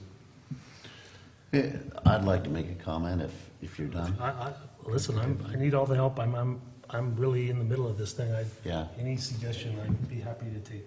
Well, in some ways, I'm very pleased to be one of the first agencies, especially considering that my constituents, many of them live, in that canyon or adjacent to that canyon area and receive McCollum River water for their subsistence.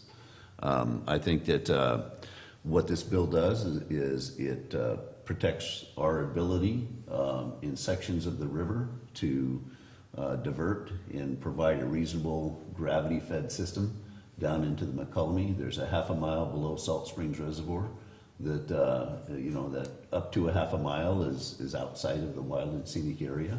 Obviously, it's the character of the river flow discussion that is relative to everybody in many ways, but we always struggle to identify scientifically really what that means, and that'll always be argued, I think. But it, in my opinion, it guarantees access to any future water that our communities need. The communities that I serve that currently have a water deficit, as we've talked about, this provides access to that water for those communities. But only if we can store it. Right. But again, what this does is it gets rid of mainstream dams that would never happen, nor should they ever happen, if you really consider it. We've got some great examples of off-stream dams, off-stream storage opportunities, including in the South Fork of the McCollum.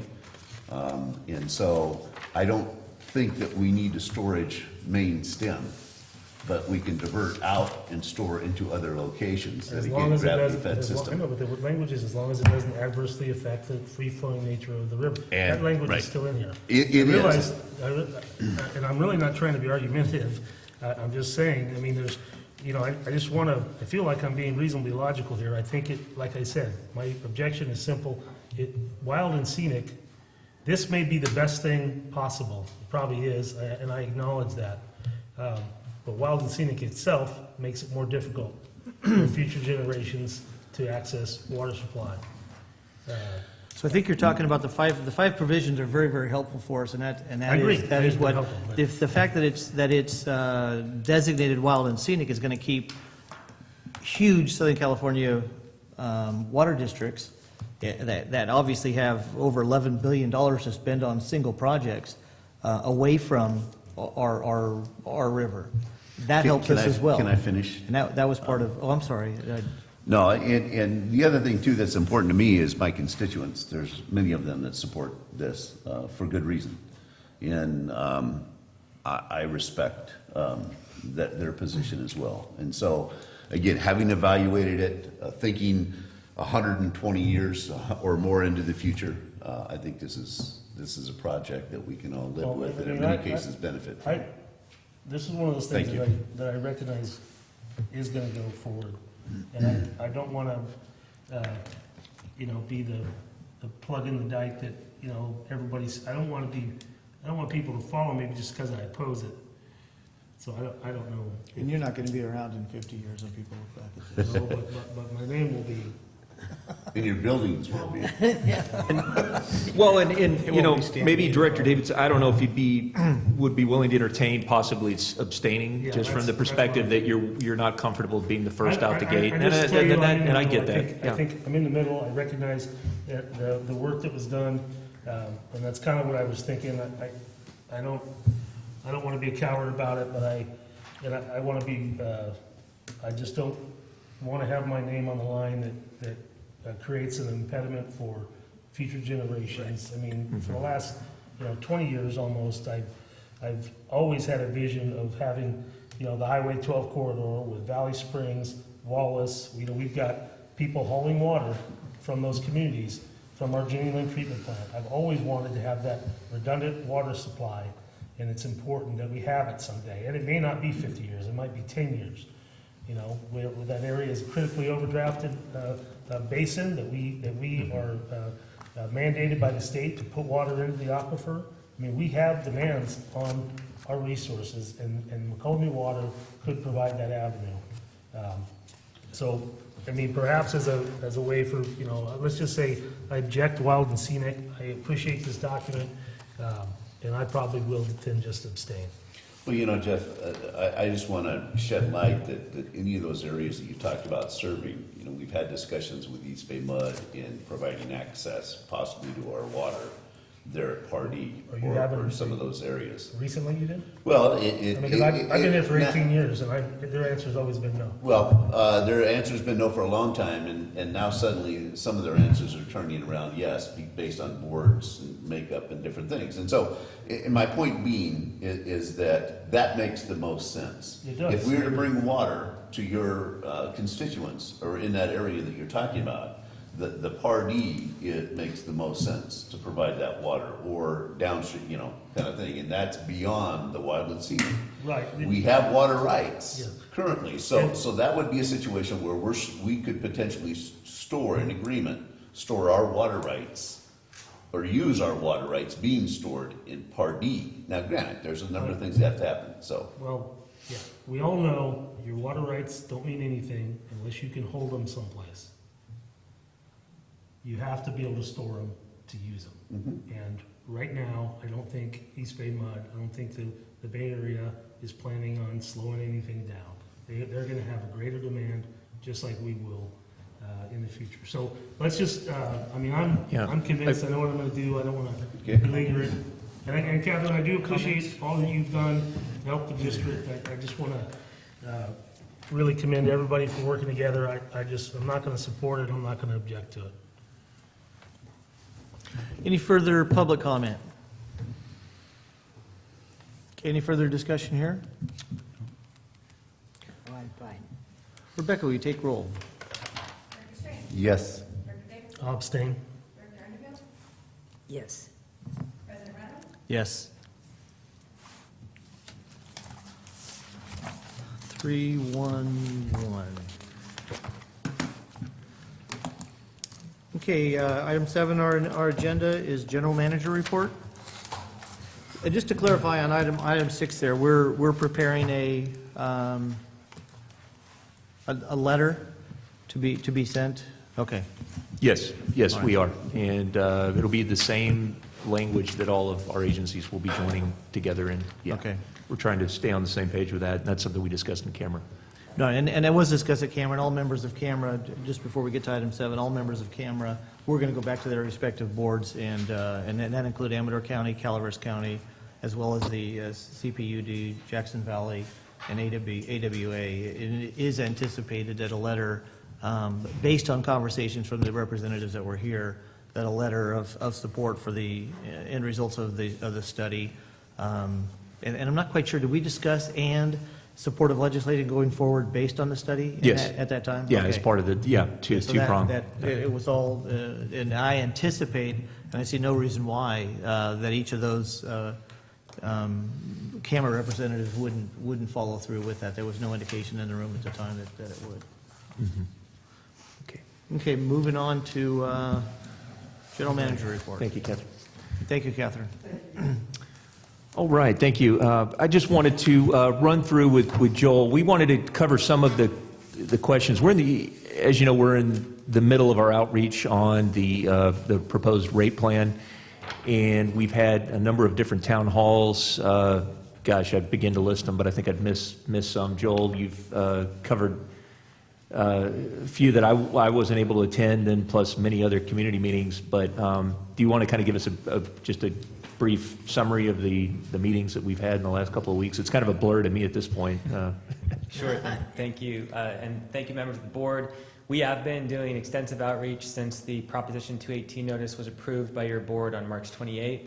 And within the next week, I was speaking to community groups like business associations, Lions clubs, SIRS, HOAs, POAs, whoever was willing to allow us to come speak, we spoke to. We also have held 4 town hall meetings so far. So we've been up in West Point, Wilseyville. We've been in Vallecito.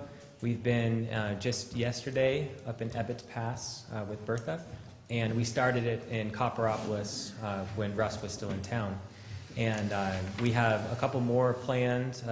Director Davidson has us coming down tomorrow night to the Vets Hall in Valley Springs. And then I'm also going to be down in Saddle Creek in a couple weeks talking to them specifically. And there are a few more community meetings that we have as well. So what we have learned is that people are very interested and engaged in this process. They have a lot of questions. There are some people who are angry. But for the most part, once we've gone through the presentation, folks at least understand why we have the proposals and what the consequences would be if we didn't move forward with the rates. And that's an accomplishment in my mind, especially when we were up at West Point. We had a gentleman there who is a low-income resident, and he came in extremely angry, almost in tears. Dave talked to him before the meeting. He listened to our presentation, heard us out, and by the end of it, he apologized for being as upset as he was, and even as a low-income resident, he said that he understands the need for this, and he appreciates the measures we've taken to help him control his bill, and that the rates weren't as bad as he initially had thought they were. So it's small victories like that that make us realize how important this public outreach is. So Dave had asked me to put some of the top questions that we've gotten from the public up onto the screen today so we could go through just very briefly with the board members what the questions are and how we go about answering them. Because I know that while I am out there a lot and Dave is out there a lot, you are also some of the primary ambassadors for the constituents who you serve, and you are getting questions all the time. And so we want to make sure that you're clear on some of the toughest questions that we have. So the first question that we're getting quite a bit is, why are you raising rates now when we had rate increases in 2013 and 2014? And so the answer is that there are 2 main funds that are separate. One is the operating fund, which is what we are currently seeking a rate increase for, and the other fund that was intended to receive rates from 2013 and 14 is the capital renovation and replacement fund, and that is exclusively reserved for infrastructure repair and replacement, and it's desperately, desperately needed. And so as Dave and I both have explained, those funds are separate. So what have you heard from folks about that? Do you think they're getting it so far, Dave? Yeah, I think when we talk about some of those projects, like 3A with the blowout on the July 4th weekend and the sewer line in Lake Tulloch and the risks that pose, I think people understand that those are vitally important projects that we need to address. And the other thing, I think, when we talk about the expanse of the infrastructure that we have to maintain and its age and condition, and the fact that this program is the thing that probably will save us from really on the operations side long term, and that we will be able to address the stuff that we really don't want to have to operate past its useful life. I think one of the things that people realize is the board just approved about $80 million in capital R&R projects on the CIP, the plan that Charles brought to you, and we're bringing in about $3 million after debt service between water and wastewater through the R&R funds. So that gap is huge, and we need to make up the difference in what we bring in with rates, with grant funds, and maybe other sources of revenue. Otherwise, we're just not going to be able to do the projects that we need. And I think people understand the need for the infrastructure, and they understand that we're in a unique position to fund these projects because the board did take a courageous action a few years ago and set those funds aside. On the next question, salaries and benefits, a lot of folks look and see that about 60% of our operating budget is going to salaries and benefits, and they say, we understand that you have a budget deficit, but salaries and benefits is making up a huge portion of that budget, so why aren't you looking at that? Why are these salaries and benefits at the levels that they are?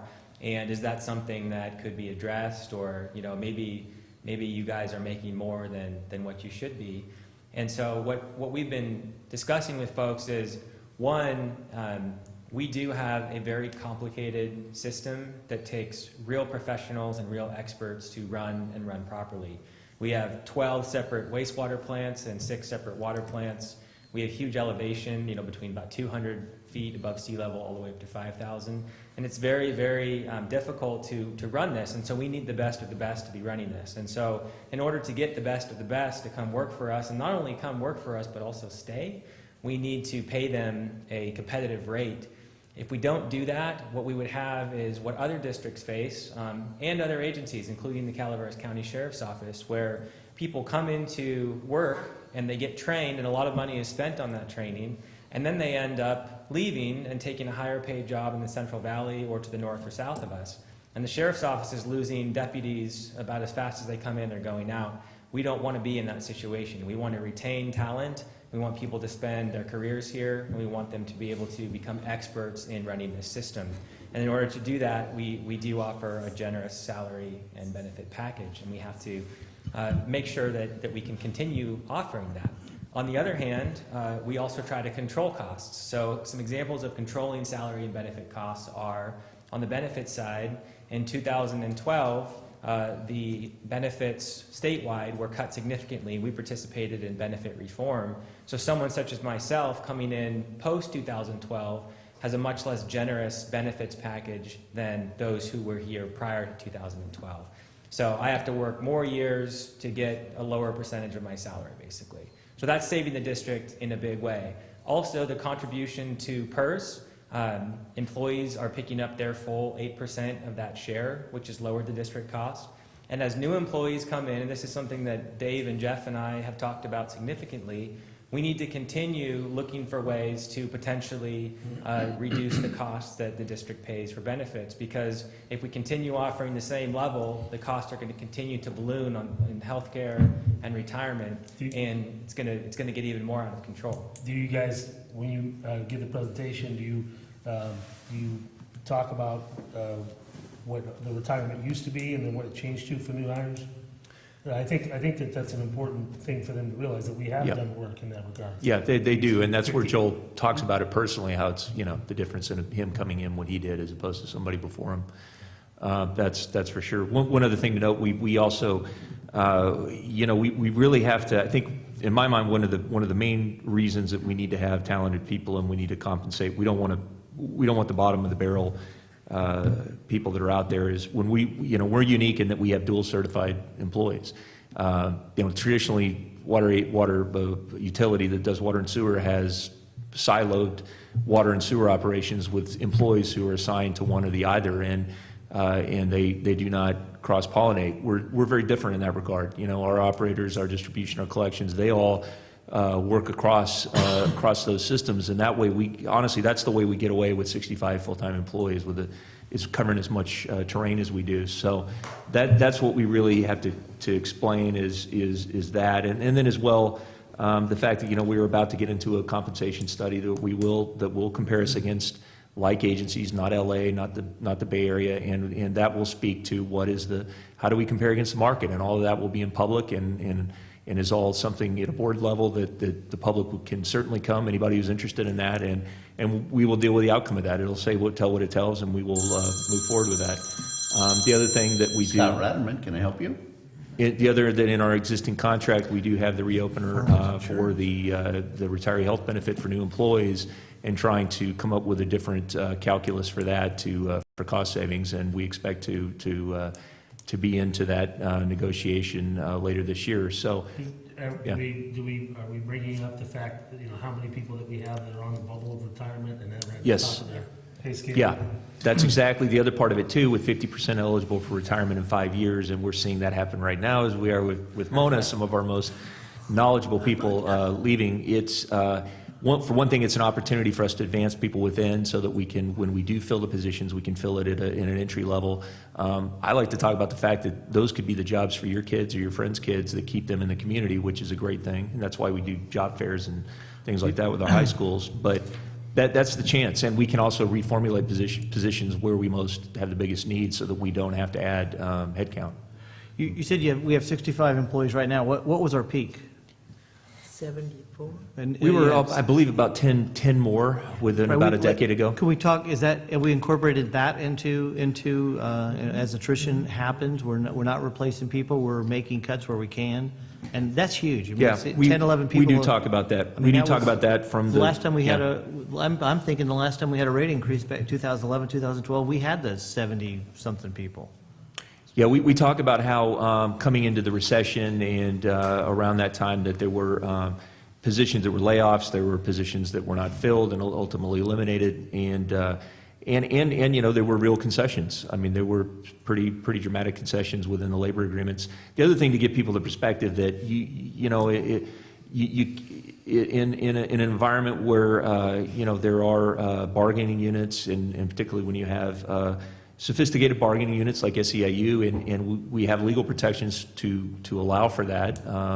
You simply don't unilaterally make changes to these things. You have to go to the table, you have to bargain in good faith, and they're a difficult, lengthy process to get through, and we utilize those to the best of our abilities for cost control when we're in them, but that's the other context for the people have to understand. So, I've participated in 2 of these outreach programs, and of course, both of them in severely disadvantaged communities.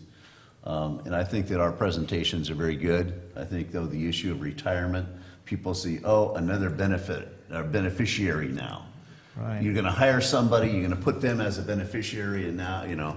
But also, the issue of high salaries, I mean, they've got it down. They've got the printouts, and it's like, here's what Amador, here's what TUD, and that's what they're making, and you guys are, you know, half again as much.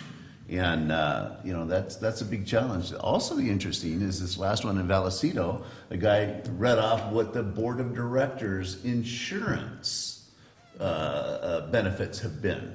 And he questioned whether we should receive insurance benefits. Totally agreed with compensation during meetings, but how could you as a board member receive medical benefits? Yeah. Good point. You know, so that's. and as Director Strange said, as we compare to the other agencies, they're citing the information that we filed. I think the last time it was filed was 2000, or the information that's on the state controller's website is 2016, and so that has positions for each agency and compensation.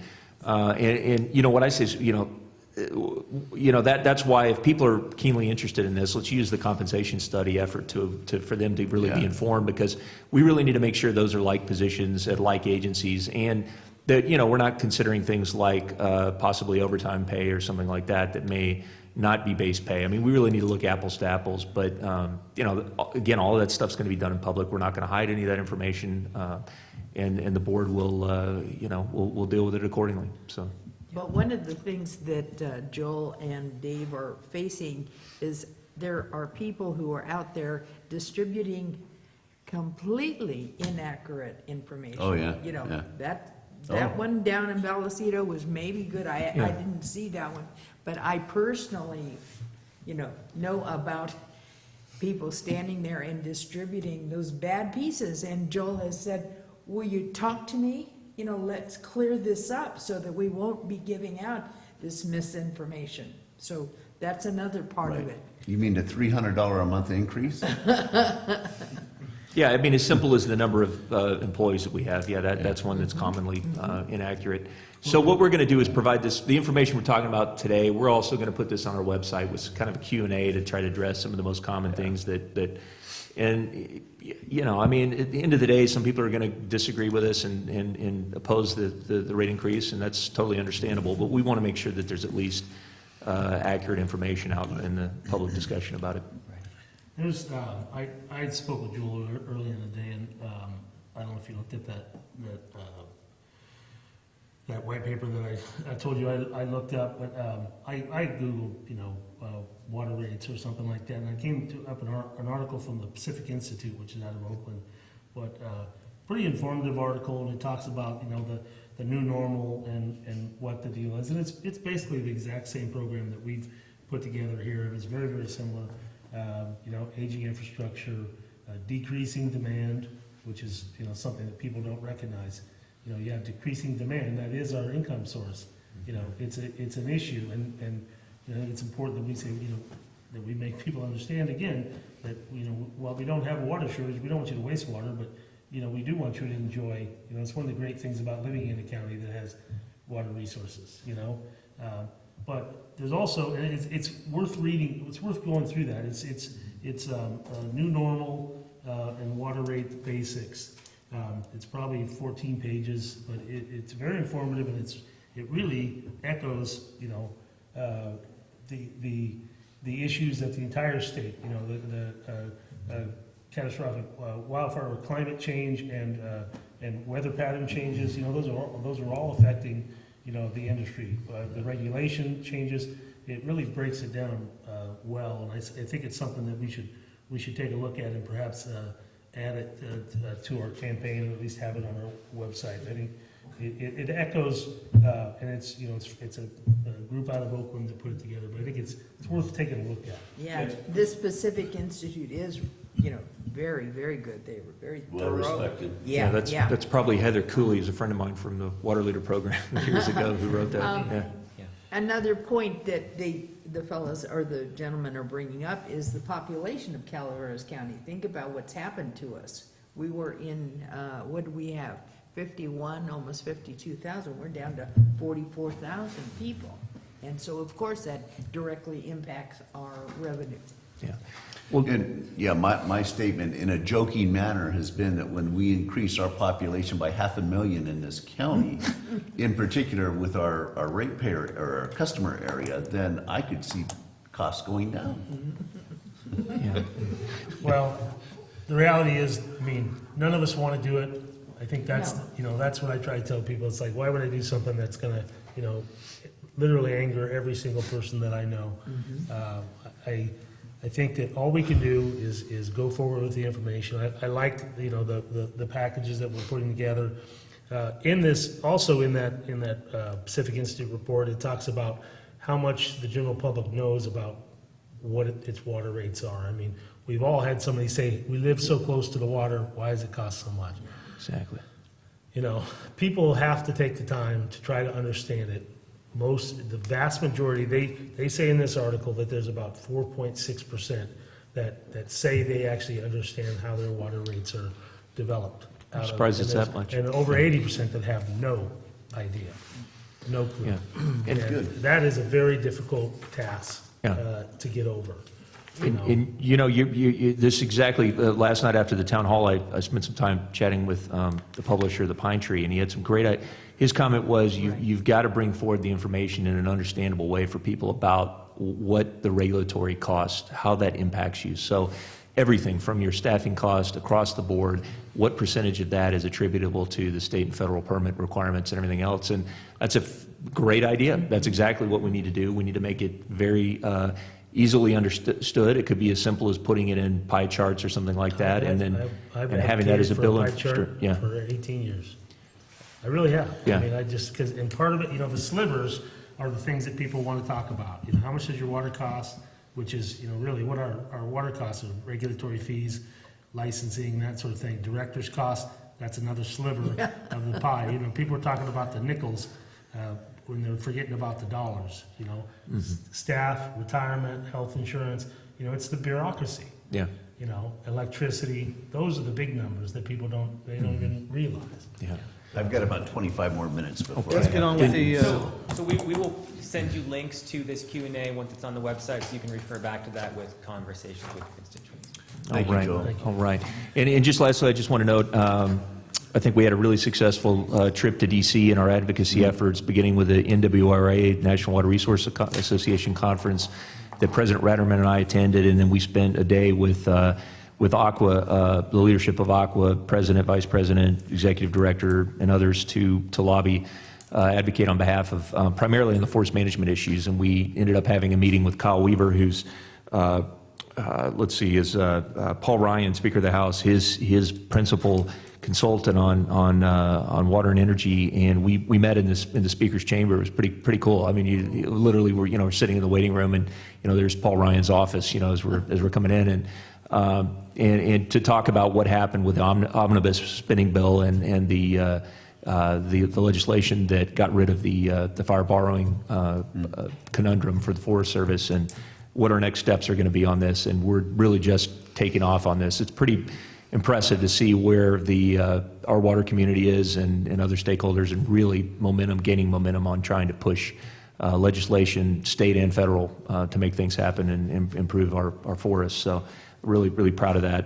And then lastly, our individual meetings with our representatives and also appropriation staff to really talk about our effort on the WIN Act and next steps, and being prepared to keep going on this, have funding available to do that, and ultimately reach a successful completion. So very worthwhile, and I appreciate Director Davidson, you and President Ratterman being there and spending your time and effort to make it happen. So again, that was very productive.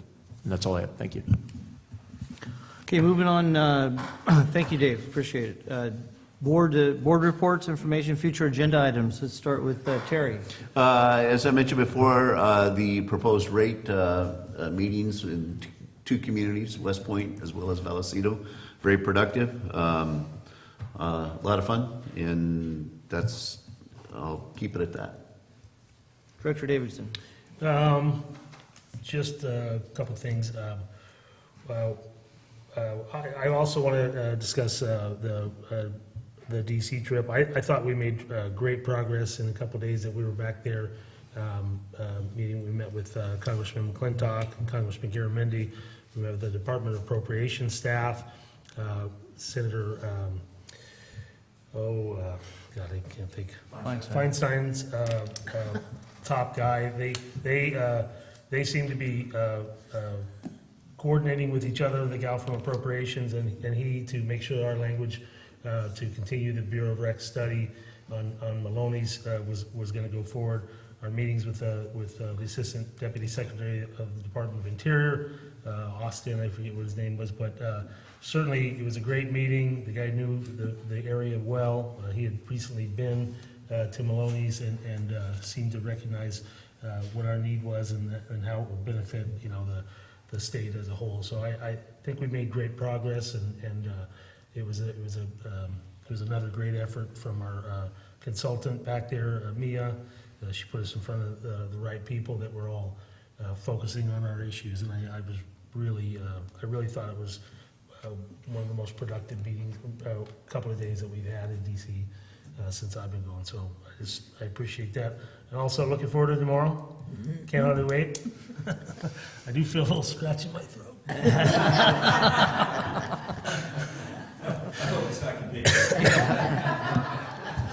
Director Underhill? Oh, yes. Well, coming through the meetings, as Dave was mentioning, and Joel, we had the big one up in Ebbets Pass last night, and I really didn't know what to expect, but, here comes the water, CCWD water. This is it. You don't serve bottled water.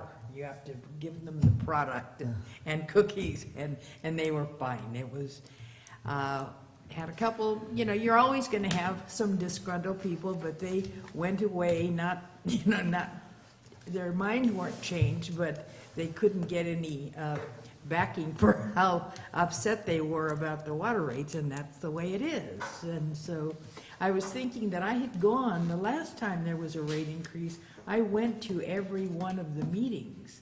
And then I stopped to think to myself, I wasn't on the board when I went to hear you guys talk the last time. That's how I was able to do it. So I only went to one. That's all. Okay. I also like to talk briefly about our Washington, D.C. trip. That was, from going a couple of years ago, we were talking about the same issue, conveyance or storage through Maloney's. It has gained so much more traction since then.